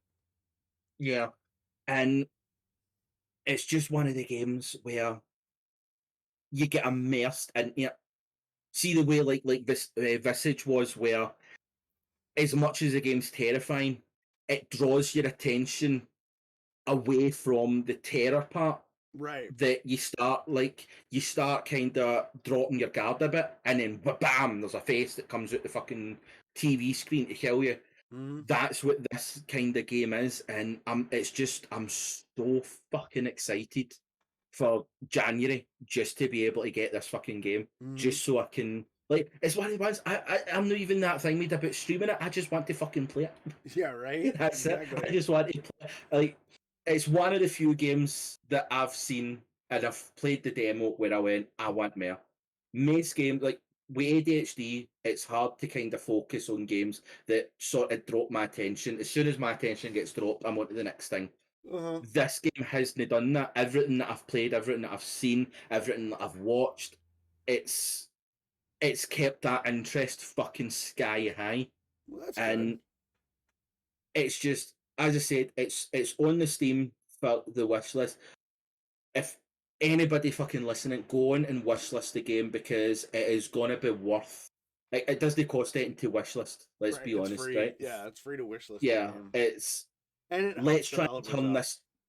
Exactly. Let's try and turn this tide where these independent developers, or even just developers in the thing, dropping a follow is free, dropping a wish list is free. You don't have to put out money in order to support people. Right. And I feel as if the likes of like the Madison game, there's a whole bunch of other games, right, that it's an exact same situation where you can turn around and go, all you have to do is put out a fucking follow or a wish list or something like that, and it means the fucking world to the support of a group. And it's like, let's turn the tide where we all start fucking supporting each other. Because if any game is to deserve the support of a community, I feel this is one. This is one of the few games that I would turn around and fucking put my blood on the line and say, this game's going to be awesome. No, I What did I fuck up on? the 909 on the date for Oh, Jurassic World. yeah, it was because I'd put the 9th to the 11th, and then I thought, oh no, I'd better. I want to have the 2 digits. I want to have the 09, but I forgot to delete the other 9. And I was That's too me. lazy to catch it, so there. But yeah, no, Madison looks good. I'm gonna wishlist it after the stream. I haven't gotten around to it because lazy for one. I need to not be lazy. But yeah, I mean, I saw your demo. I watched the demo. It looks really good, and I'm not like a horror game guy, but like you said, it looks really, really intriguing from a graphic standpoint. Some of the sound design in the demo was really good. Some of the storyline hooks that were sort of dangled in the demo look really good. But yeah, it's definitely one to look out for. Age of Empires 4. Who doesn't know the Age of Empires series? Classic civilization style 4X build, conquer, you run the empire, except they're upgrading it. They're doing right by it. They're letting Age of Empires stand on its own. I know it's coming from it's coming from Microsoft, isn't it? Because they were an in-house studio. Yeah. But Microsoft is kind of like leaving it to its own. They're not like kind of putting their grubby little hands on it. They're just letting the developers. It's the exact same developers, right? They know what the crowd wants. They know the game. They know what they want. And Microsoft is like, all right, we got you. That's mainly what I've heard about the Age of Empires 4 release. Is like Microsoft basically bankrolled it and said, you guys know what you're doing. You do it, which I think is really dope. That a big company like that would be like, all right. And they did that with Jedi Fallen Order too, with Respawn, right? Microsoft owns Respawn. But Respawn said, we're going to do this. This is how we're going to do it. And Microsoft went, all right. And Jedi Fallen Order is an amazing game. So hopefully Age of Empires 4 has that similar success because they've let the developers take the lead on it. They haven't put their hands on it. And it's Age of Empires. Like, Age of Empires is an amazing legacy franchise. And I'm not a 4X guy, but like even I have played some of the Age of Empires games, and some of the updates to the graphics and some of the mechanics they were talking about look really, really intriguing. So Age of Empires 4, definitely one you're going to want to check out. But Weird West is one. Before we move on, I do want to say I have played Age of Empires 4. It came out on Game Pass. Oh, it did? Literally on its release day, it came out on Game Pass. Okay. So you can, if you do have Game Pass, you can play it for free. I've already got a few hours in it. Like the campaign thing looks fucking amazing. Like you have to play as the Normans in 1066. Where this is where the thing is, because it's like the Norman of Wallace taking on the English in 1066. No, you're William Wallace of Scotland fighting the bastard English. Exactly. That's what it is. You're no Norman of Wallace. but like, obviously it's changed from Age of Empires 1. Age of Empires 1 came out late 90s. I think it was like 97. Yeah, 90, I think it was like 97. Mid to late 90s, I believe. Yeah, that's when it came out. I can remember playing Age of Empires, the original, when it came out back then, where you had the fucking disc and the PC was like a brick that size. Yeah. And that was just the keyboard, right? Exactly. I can remember playing it in that, and I think I had fucking 3,000 hours of that game. Yeah. And I've played every game since. And it has developed. It has kind of thing. Like at the start, it was just you had the one mode. Whereas now you have like multiplayer modes, you have campaigns, you have all this kind of stuff. Like Age of Empires 4 does have that, and I've played it. The graphics even though the graphics have been updated to have a much more modern kind of thing, it's still the original. Yes. Where it's like the angled view down, and you only see it a certain kind of way, and the people are small and all this kind of stuff. It still has that Age of Empires feel. Aesthetic. Like it doesn't feel as if you're playing a different game. You still have that, but it's modernized to the kind of the co-op multiplayer campaign and all that. And like I will definitely be playing more of it. I want to do it on stream and start getting some of that on, because I want to kind of brand it a wee bit more, like what we've been talking about, and start playing a wee bit more like Age of Empires, Crusader Kings, and start getting a wee bit more a kind of variety than just horror. Because, as I said, one of the reasons why I only stream like once or twice every couple of weeks is because playing a horror game takes a fucking mass out of my mental health. Yes, it and does. I just physically can't play it that much. But I enjoy playing them. That's why I do that. Whereas if I can start trying to add in other games, I can perhaps start streaming more and enjoy it more. Yeah, 100%. So that's one of the things that I'm going to be doing. And this is one of the games that I want to date with, because it just takes you back. See that simpler time where you're 7 years old and you're sitting with your fucking popcorn and your juice and you're playing fucking Age of Empires. Everything's great. Everything's fucking fantastic. The Simpsons are still relevant. It's a great time for everybody. That's what this brings. It does give you that nostalgic feel. And I want to start. I want more of that. That's what I want. I want fucking more nostalgia. Right? Nostalgia is a good thing. Well said. Well said. I don't have an extensive history of Age of Empires. I didn't have a PC as a kid. I was a console gamer. So like Age of Empires was a thing that I discovered later. And I played some of the earlier iterations, and I just discovered that 4X, not my shit. But I can appreciate the design and the mechanics and the systems behind it, and seeing that Age of Empires 4 has been, the developers are basically given the ability to do what they do best instead of being meddled with, is something that I like to see. The other part about it that I think's amazing, but right, is the original game came out in like 1997. Okay. Right, was the first game was released. Right, it says 9 total games within the series have been released so far, because you've got like the mythology one and stuff like that, right? But see, considering like 1997, that's 24 years ago. Yep. And 24 games, they've like, this is Age of Empires 4. They've had a couple of other iterations that have came out. How many game developers can you turn around and say that have only released that many games and still have such a massive following in that? Yeah, like, look, how many fucking Call of Duties is there? There's a new Call of Duty as much as there's a new iPhone. Three companies make Call of Duty. 3 companies. Yeah, every 6 months there's a new fucking version of Call of Duty. So it's like it's just.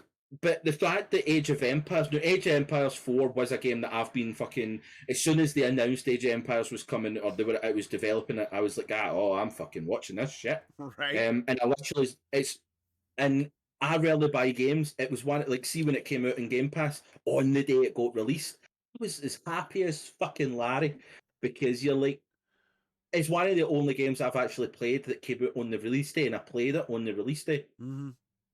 It's insane. It's just it's such a great fucking. It's a great feeling. It's just so good. I agree 100%. Like, having a game drop on release day, no fucking issues, it's fucking good to go, is a rarity these days. A fucking rarity, because everything is early access or it's half completed, and they're like, oh, a day one DLC update. It's like, what?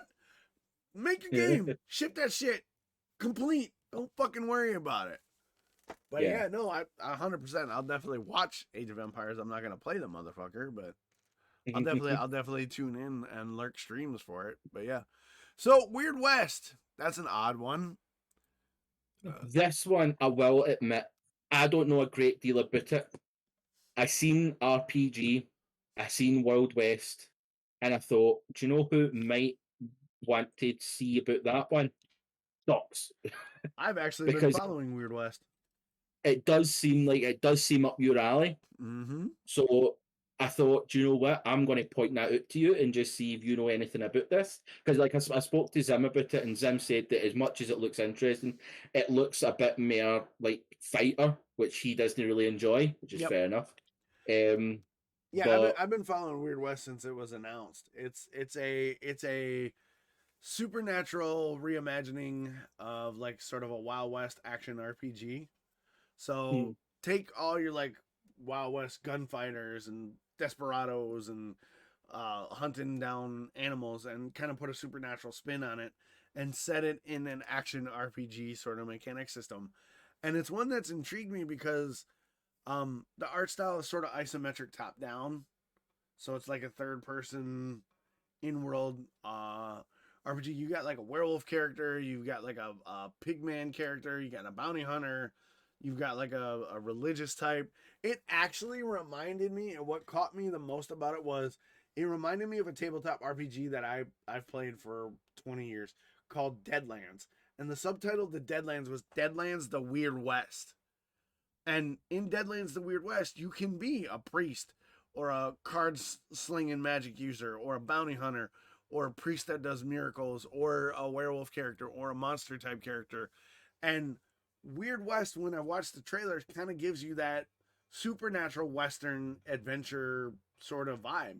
And I don't know if it's, I don't know all the mechanics because it's mostly just, you know, they're sizzle reel trailers and some gameplay, but they don't really give you like the mechanics of how everything works. But it has a gritty sort of dark reimagining of the Weird West with the supernatural elements, which is totally up my alley. The where it's gonna lie for me is one, is the narrative compelling, or is it a series of fetch quests where it's like, oh, go get 6 zombie chickens for Undead Farmer Brown? That will lose my interest in a heartbeat, right? I'll be like, yeah, fuck that game. And two, is it shooter based action mechanics, or does it have really good RPG depth? yeah, I want a nice hybrid of the two. That was the thing when I first seen the game. It's only I have it on my wish list, but I didn't actually look too much at it. But when I first looked at it, I thought it was going to be similar mechanics to like see Wrath of the Righteous and stuff like that. I'm hoping where it was like a turn-based clicking point, like that kind of thing. But when Zim had said after he looked at it that it looked a lot more shooter-based, that's when I started questioning whether is it a kind of turn-based RPG game with a Weird West vibe to it, or is it still going to be good? So, like, it's one of the ones that just the concept of the game just intrigued me. Like the Wild West, like if you watch the trailer, it's like the cowboy comes out the room and turns into a werewolf. Yep. And goes to attack.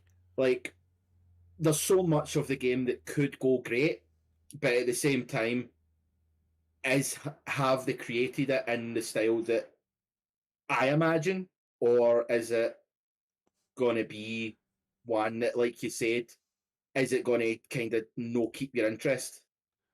Like, is there going to be like a whole story and like you have to go and like follow on the story like Wrath of the Righteous and stuff like that, or is it going to be go do this, go do that? It's just random little quests that really don't matter.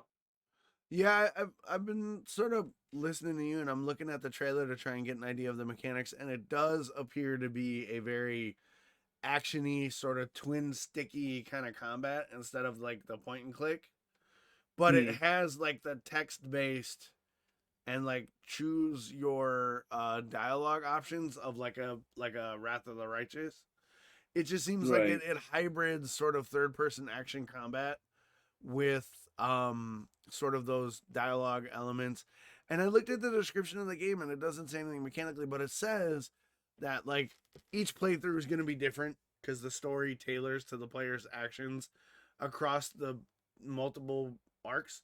So like it looks like if you play the game once and then you play the game again, it'll be different because the game Yeah. would remember, which I think is unique. Going to be hard to pull off. Going to be hard to pull off and do it well, hopefully. It talks about an immersive sim, so it's sort of a simulated sandbox. You can kind of define your own playstyle. And then the other thing they talk about is the high stakes. Apparently, they have the quote-unquote brutal choices that you have to make, which a lot of times brutal choice mechanics devolve into like good or bad morality and not shades of gray. So I'm hoping that like there are multiple options for those quote unquote brutal choices, not just the white hat choice or the black hat choice.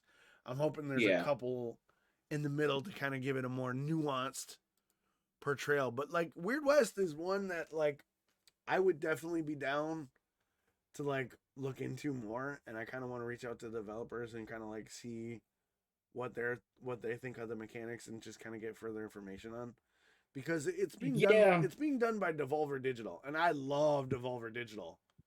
Devolver Digital as a publishing house publishes some of the best and batshit crazy indie titles you'll ever play.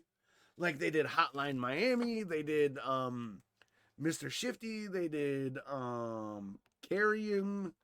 They've done a ton of great like indie shit, and it's right up my alley. It's supernatural, it's dark, it's gritty, it's RPG, it's sort of actiony. I'm on board. Do it right, and I'll stream the living fuck out of it and play it in my downtime. Because I like that aesthetic. I like that gritty, like, Wild West.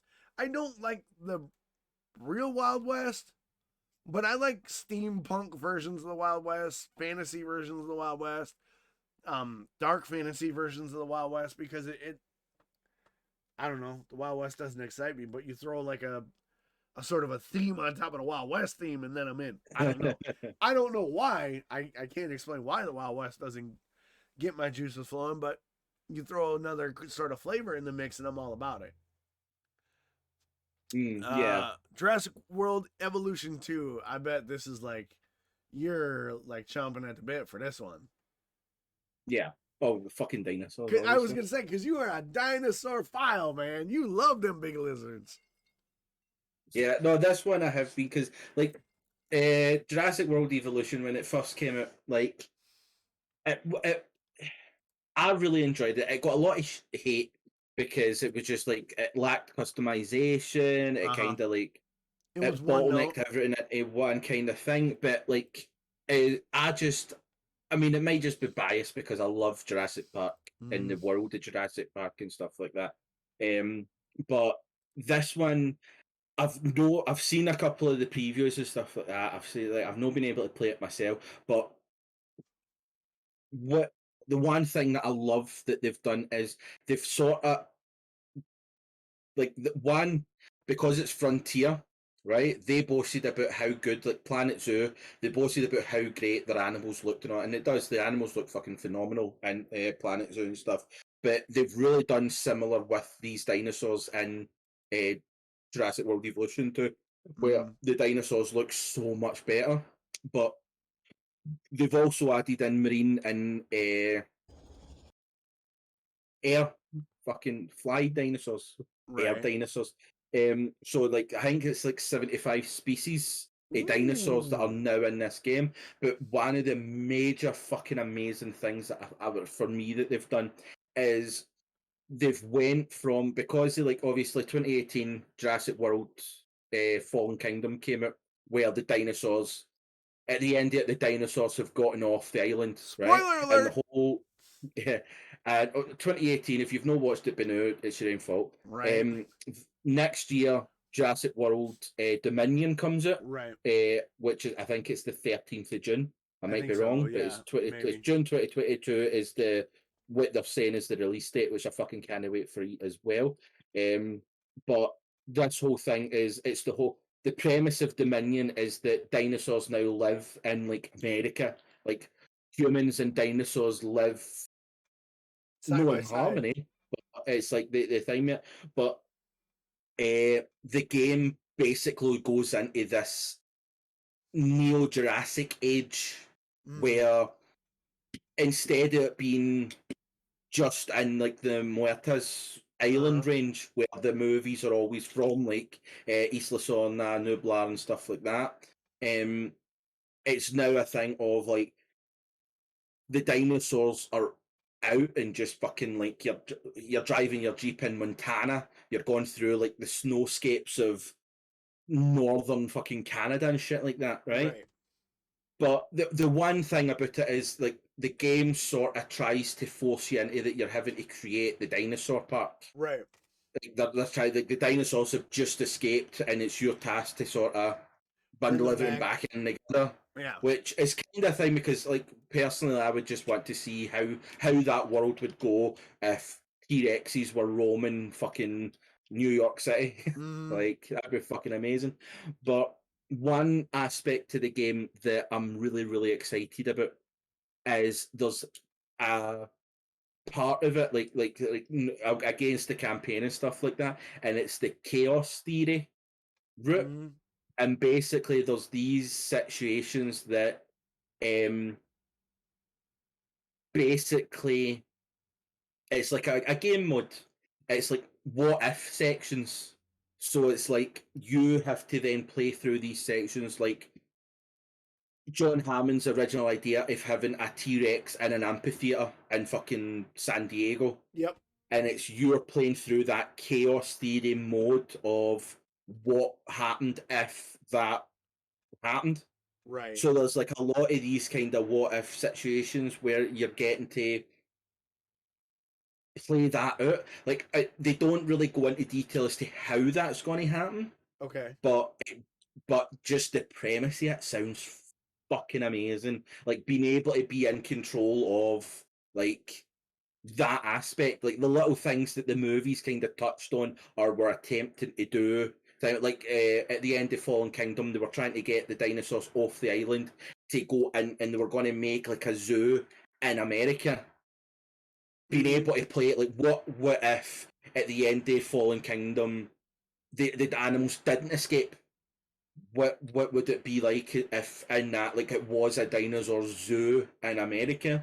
Yeah. So like there is a lot of stuff around it. That I mean, it still has like the lack of customization, the fact that like the guests all come in one style and stuff like that. There's still little things like that that would have been nice to have a little bit more, like maybe be able to color code your park to your kind of things, like instead of like everybody has the same buildings. Like it would be nice to have different game, like save games where it's like, oh, I've went with this park and it's like the buildings are like black and gold and stuff like that. This is like an elegant park and stuff. A little bit more customization would have been nice, but again, I'm one of these people that I'm not an avid gamer where things have to be all perfect for the game to be good. Like, I'm not saying that a lot of people are like that, but for me, if a game keeps my interest and I have fun playing it, it doesn't matter if I can't make a thing a different colour, or if I can't create my own person, and I can't do this and I can't do that. If the story mode is good, the game's good, the mechanics are good, you can have fun. That's what I look like for a game. 100%. So, like, for me, Jurassic World I've been looking forward to Evolution 2 for a while. Like, when they announced that they were working on it, and it was one of the ones you keep on. So every time they were saying something, you're like, are they putting out a release date? No, they're just talking about something else that they're doing in it that makes you more want to fucking play it. Yeah, and then I started seeing people posting up their YouTube videos saying, "Oh, we got a beta copy of the game so that we could play the demo." So, fuck you! I want that. How come you getting that? Yeah, no, it's actually really it's a cool concept, because when Evolution 1 came out, like my kid, my middle son, he's high functioning autistic, and he loves dinosaurs. Like they're like one of his jams. Dinosaurs, robots, all that stuff. It's his jam. Well, when Jurassic Park Evolution was available on the console, I downloaded it immediately, and he was just in building the park, making the animals. But then he hit a wall, like you said, the original game kind of like railroaded you into doing one style of thing, and he got frustrated with it. So with this one being a little more open and more options, I think he'll get a lot of game time out of it. And just who Yeah. doesn't want to run? All right, who here didn't want to be a zookeeper at one point and work with animals as a child? Like, who didn't want to like raise your hand if you wanted to be a zookeeper, like I did? Who the ultimate zoo is a dinosaur zoo, right? The ultimate zoo. The ultimate zoo is a dinosaur zoo. Let's face it. It's a T-Rex. Yeah, after the edge of Jurassic Park, I think everybody at least must have sat there and like you maybe have no had that like it's a dream to have been, but everybody must have asked the question of what if I did run? Exactly. So like, what would I do differently? Yeah, evolution, like giving you that option to sort of make your own dinosaur zoo is it's just fun. It's one of those like what if kind of things, like you said. So hopefully they execute it well. It's looking really good. But now we need to roll into what we call the happy endings, and we've actually wrong one, not that one. What? Wait, things are breaking. Hang on. Oh, before we go into the happy endings, I've just thought of something based on what Dredd said in when he was talking about the 909. I want to point out that because I'm from the UK, I'm right. When we put out dates, it's day, month, year, because it's the smallest, middle, and then the largest, rather than the way that you all do it. It's like the whole Celsius Fahrenheit thing. Get it right, you Scottish bastard. It's month, day, year. Well, it's no, because you put out the thing that says day, month, year. So I just want to point out that that's the 9th of November and no the 11th of September. just in case. I know how you wrote it, because I hang out with you and Monster and Bill Bob and the guys from the UK. Like I understand that, but I'm saying, I'm gonna tell you right now, it's month, day, year. Get it right. Yeah. All right, let's roll into the happy endings. Happy endings to which we've actually read this week. So I think I led with people find gold good. So you get to lead off this week. Yeah, but I just want to actually open it up. Yep, I'm gonna get the link. The one that I've made it up is there was marshes in Australia that 2 years ago was destroyed by fire, drought, dust storms, and all that. Like the really bad wildfires 2 years ago in Australia were horrendous. Yeah. But it's 2019 drought choked off the Macquarie River in Australia. Fire swept through the marshes, which fed it and left firefighters helpless to intervene. But what's happened is just over 2 years later, the marshes look as like it says in the thing that the marshes look as if nothing has happened. Says the reservoir behind the dam is more than 100% full. Everything is basically back to the way it was, which is fucking insane. But it kind of made me start thinking it's another argument of this thing where some people turn around and go, oh, we need to try and fix the planet because the planet needs our help. And it's like, well, the sad thing about it is the reason why the planet is in dire need of help is because of human beings. Yep. That just shows you that if tomorrow the human race was wiped out, Earth would be fucking fine. Yeah, it would clean itself. Yeah, it would just fucking fix. I mean, you saw it, like we talked about it, like looking at like COVID and everybody being kind of locked in their houses. Fucking dolphins started swimming in Venice. Yeah, and they went back to Venice. Like fucking cutting about in fucking London roundabouts and stuff. It just shows you that the world does not need us. And it's just such an amazing thing. Like, it just shows you the fucking power that Mother Nature and the planet has. Facts. Just in repairing itself. And it's one of those, I'm no meaning that drought and forest fires and stuff like that are straight up human fucking problems. It's no humans that are going and doing it. And mostly it's just the turn of it's you look back in fucking 10,000 years ago and all that kind of stuff. Forest fires swept through Africa like nothing else. It was just because it's just dry as shit there. It's just how it is. I mean, human input hasn't helped. But I mean, that's one thing that I've always said is everybody thinking about climate change is inevitable, we have sped up that. Yes, we sped it up and made it worse. You think of the Ice Age, you think of temperatures fluctuate over time on Earth. It's just how it goes. The problem that there is it's just this is the first time that a species with a conscience and the ability to fucking know just happens to be around at a time where climate change is happening. We have sped it up through our bullshit. That's Yeah, there's no denying that. Sure. But that's where it is it was inevitably going to happen. We can do things to kind of limit things, which we should be making, like less emissions and stuff like that, if we can help. But it just shows, like this one, it was just such a nice story to kind of go that even through destruction and fucking death and just marring the land, everything will get fucking fixed if you just leave it to fucking deal with it shit. That's the cycle, though, right? You can't have creation without destruction, and you can't have destruction without creation. Well, I mean, so like in certain aspects, I could think like you can't like create a new mobile phone without destroying an old mobile phone. Like an old mobile phone will then become obsolete in that sense because the new mobile phones got better gadgets and stuff like that. But at the same time, I don't think we really have to have a situation where to create something that we want today, we should be destroying the earth. No. I think there's a level where you have to like balance that, where it's like there comes a point where creating something that does that much destruction maybe be the wrong. Right. Yeah. I meant more. I meant more in sort of the natural cycle of stuff.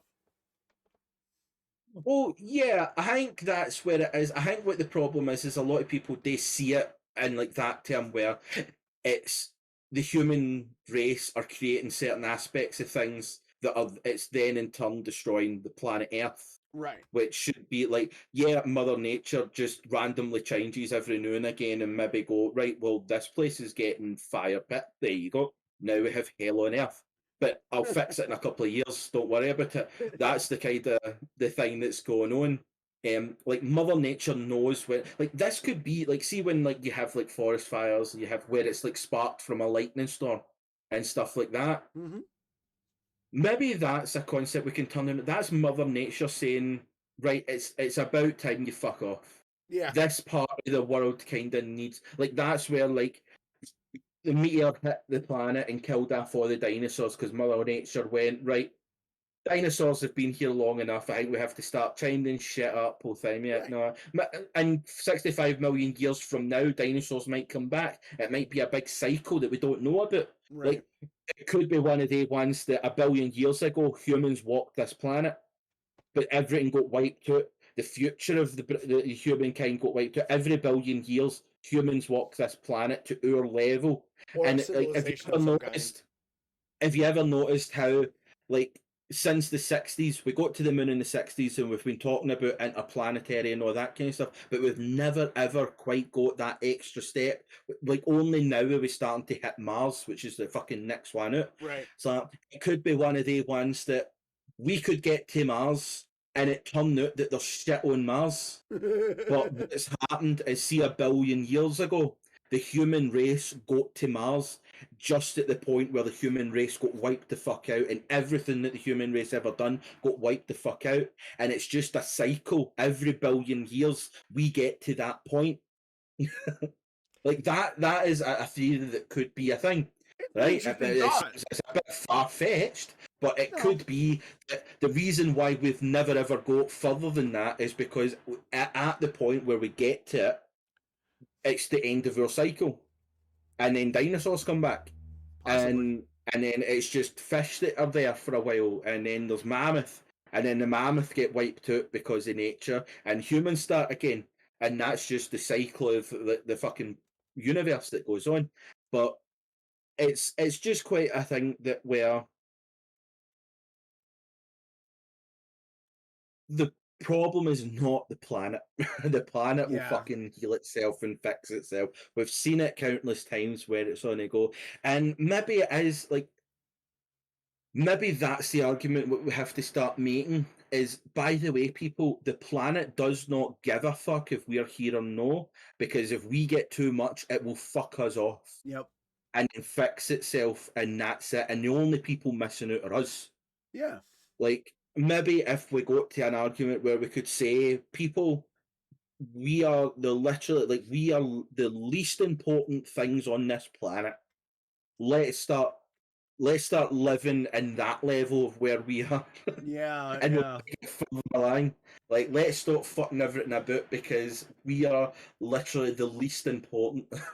I mean, it's a great. I mean, it's a very interesting take on it. I would totally agree that like the article.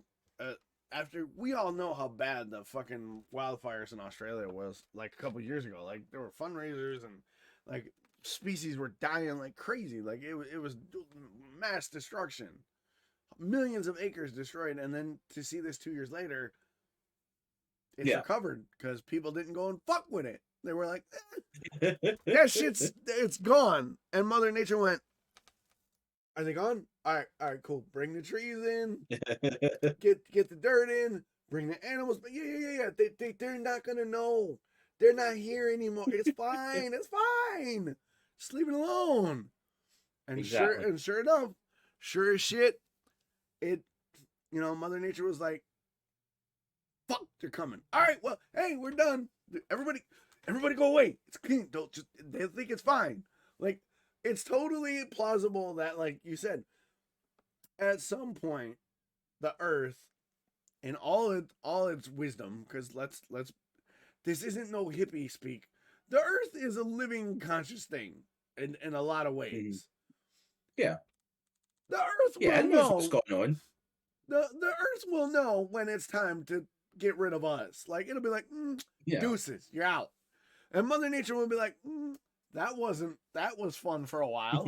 Let's rebuild and start over. And you're right. Maybe there is a theory out there, and I can't remember the name of the guy who postulated it, but there is the forgotten civilization theory in anthropology, which basically states that there is a period of time in the archaeological and anthropological record that humanity was an advanced civilization at some point, and it died out, gone. Yeah.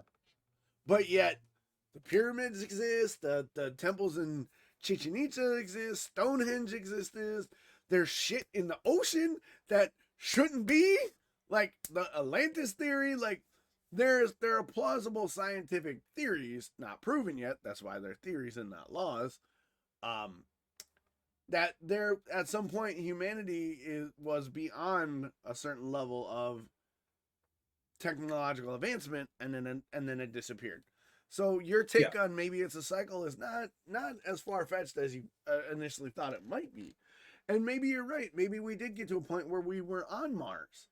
Maybe that lost civilization, and I'm not like a tinfoil hat guy. Like, I am a healthy skeptic, but I also do indulge in the what if possibility. So maybe we did get to Mars, and the Martians were like, they can see us. Get the fuck down. We don't want those assholes coming here and wrecking our shit. So maybe. But the article and what you do say, it does very much prove that Mother Nature was like, I don't need you. Like, oh, you want to plant trees? Yeah. That's cute. Yeah, that's nice. That's a wonderful thought, but let the professionals handle it. and it is uplifting to see that, yes, wanton destruction and devastation is healable if given time and the ability to do so. And it's great, because Australia is one of those places where I'm torn. I want to go to Australia, but then but everything wants to kill you. Everything wants to kill you. They have storms of spiders, and there's just a whole lot of nope. And I'm like, do I really want to go to Australia? Do I really want to go to Australia? And part of me is like, yes, motherfucker, you want to go. Sandy beaches, Great Barrier Reef, scuba diving, Australian women in bikinis. B will end up leaving me for some hot Aussie babe. I get it. I'm okay with that. I've accepted that as a reality. I'll end up on a beach somewhere with an alligator crying, being like, "That bitch left me. She left me for a hot piece of Australian ass." But still, like, I'm there. But yeah, but at least you got to see a cool fish. that's what I'm saying. But Australia is one of those places where I'm like, I don't know, will I or won't I? But yeah, it's a great article. It's great to see that Mother Nature can handle her shit, contrary to like popular belief, where like, no, we need to save Mother Nature. Mother Nature's like, no, homie, I got you. I got this. Let the professionals out of it. So exactly, my article actually kind of segued. You actually had a really good setup, and I don't know if you did it on purpose, but your whole like maybe civilization thing. Because my article focuses on a recent discovery in South America, how LiDAR technology has discovered almost 500 new structures in Mesoamerica, which now casts into question the rise and fall of the Olmec and Mayan civilizations of South America. Now, yeah, I totally had read your article and knew the segue that I wanted to go into. It was like, totally professional. Like you knocked that up. You had that going. You like had that in a bag, popped it. I was like, yep. I'm sitting there going, I'm impressed. He's pitching a lob across the plate. So, for those of you that don't know, the Mayans and the Olmecs were a couple of the major empires in the South American continent in Mexico. They built massive structures like the Chichen Itza, Teotihuacan, what's the other one? Machu Picchu, right? These massive cities with these highly engineered stone structures, which, by the way, calls into question the white Anglo view that native peoples were just fucking savages living in tents. This new discovery has recently discovered over 500 structures that were literally just covered by vegetation. Just people didn't know they were there. And they literally stumbled on to a massive fucking city with like artificial plateaus and aqueducts and complex bridge systems and causeways that were highly engineered by people that, quote unquote, did not have the technology to engineer shit of this quality. And we didn't think they lived in what is basically being described as a metropolis of its era. Like, and we just, no one found it because it was just, Mother Nature was like, nothing to see here. But these researchers used LiDAR, so laser imaging technology, and an airplane, and just scanned the terrain, and 500 fucking buildings popped up. Yeah. Funny how that works. And the early research into the discovery, they were talking about how, anthropologically speaking, the Maya and the Olmecs were described as sort of sister cultures, so they kind of grew concurrently at the same time, where they kind of like evolved in sort of the same sort of lane. Well, the early evidence of what they've discovered and some of the stuff they've been looking into is actually changing that concept to their thinking that maybe it's a mother-daughter sort of civilization. So where one was first and the other one sort of branched off of that mother culture. And these sites, and the one site in particular that was found previous to this one, I'm going to slaughter it. It's Aguada Phoenix.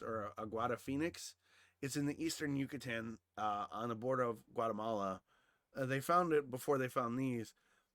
And so a lot of the early evidence coming out of this is that our thought process of the Olmec and the Mayans being sister cultures is being rethought, but it's also rethinking and casting light on the fact that this is some of the oldest known habitation sites on the continent. Like, a lot of times we thought that the continental drift theory is humans kind of went over the bridge through Alaska, filtered down through the Northern America and down into like Southern America. The Southern Americas is sort of like the predominant cultural drift theory. that a lot of people ascribe to.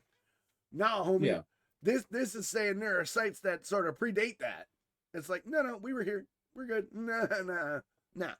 3,000-year-old mega structures. When 3,000 years ago, they supposedly didn't have the technology to do that. Funny that. Yeah, I hate to say you're wrong, but Yeah, right. It's like, sorry, homie, we've been building shit for ages. And at one point, like one of the structures that they talked about in the article was, I want to get this right. The artificial plateau that they found in Aguada, Phoenix. I'm slaughtering, and I apologize. My Spanish is atrocious. The artificial plateau that they surveyed, 4,600 meters in length and between 32 and 45 feet high, with 9 causeways radiating out from it, 10 smaller platforms flanked on either side, totaling 20. The basis of many Mesoamerican counting systems and cosmological beliefs are built on sort of this wheel setup that this plateau exhibits. A 4,600 meter artificial plateau with 32 to 45 feet and all these bridges and causeways 3,000 years ago. Something ain't right here. Like, I mean, it's dope, but like this literally stood hidden. Something that fucking massive. Just didn't see it. Didn't see it. And that just, because the jungle had it.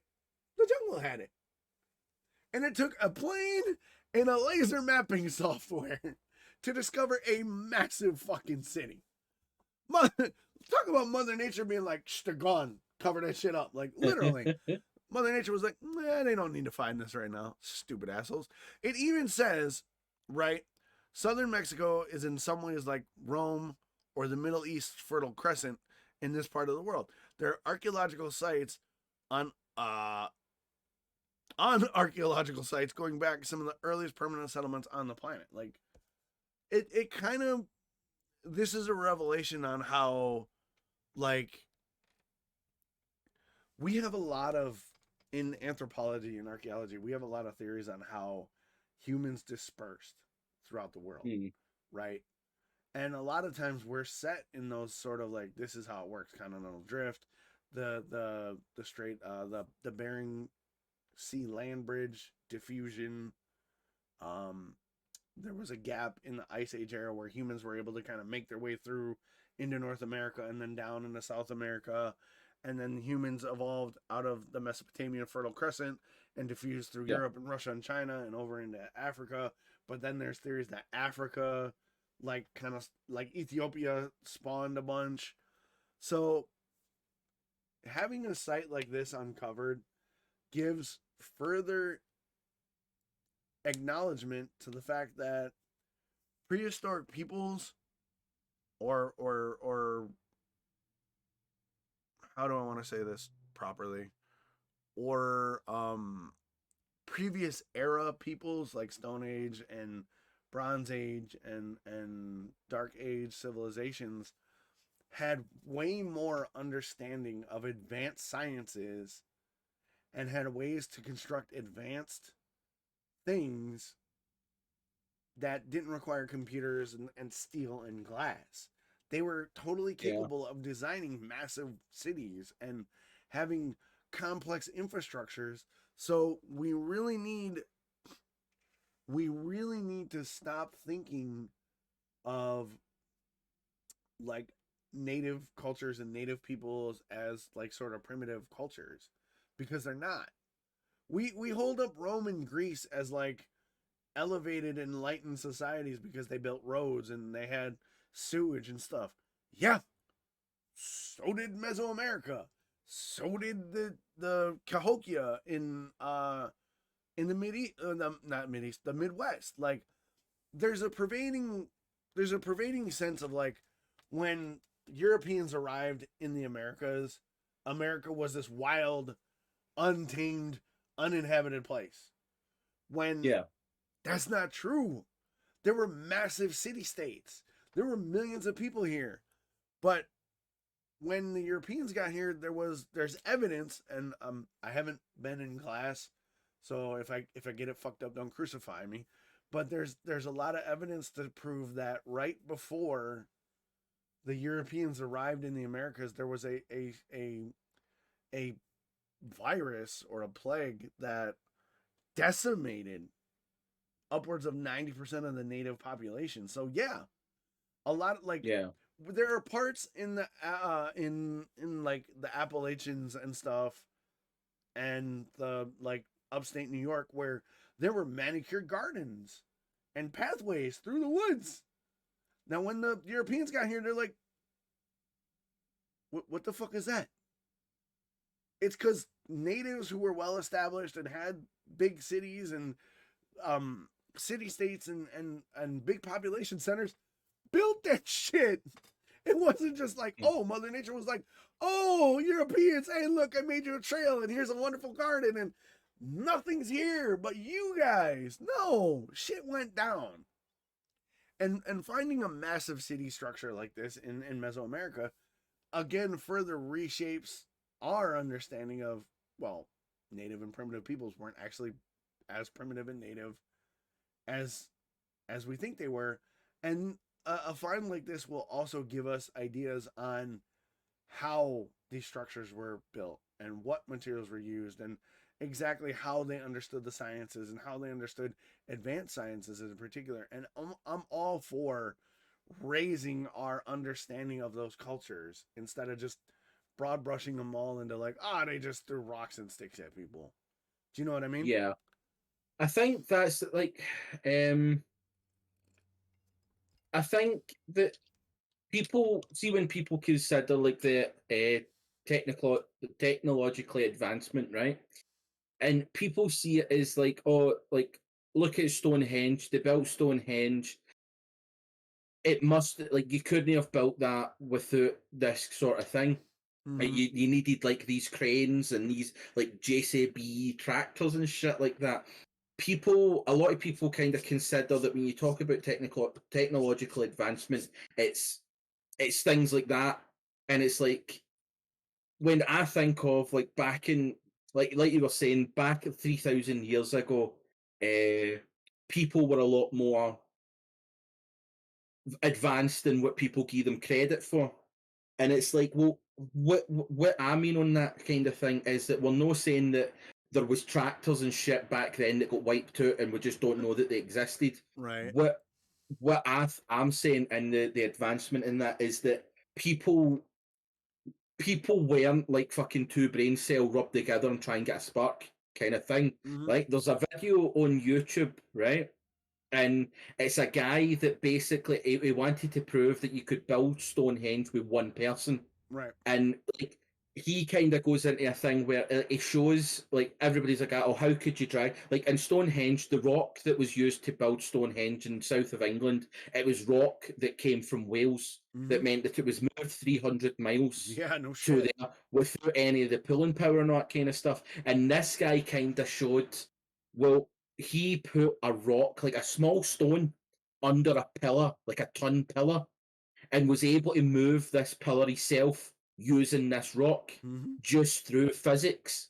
Yep. And when you think about the advancement of people, it's not just because these people, it's not that they had these hidden tractors and shit like that. Right. It was that these people were able to comprehend and create other things and what they would claim as technological advancements for them. Right. To be able to build these sort of things. So don't think that people back then were just fucking these like fucking knuckle draggers and big large brow. Like, they actually had brains. They knew what the fuck they were doing. And there's a lot more to them than what you think.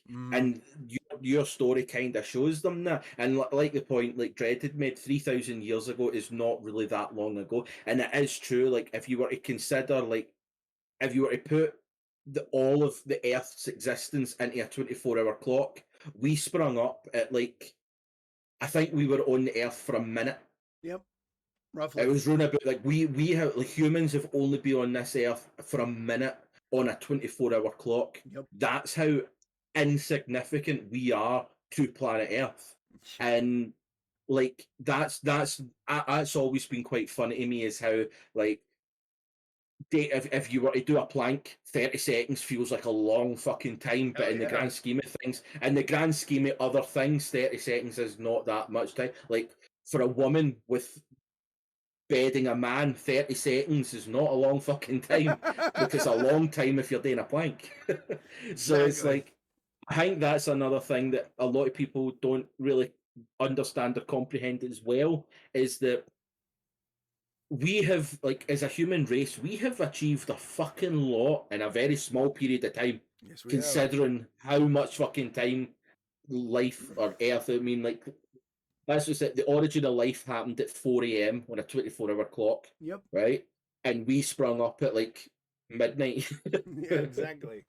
Like, that's big ass time that life is sort of like fucked about, and we've only just got to us. Yeah. It's So, definitely interesting, isn't it? oh yeah, definitely, it's insane, and I think that's what it just kind of shows on your happy ending is that there is there's like so much out there that we still don't fucking know.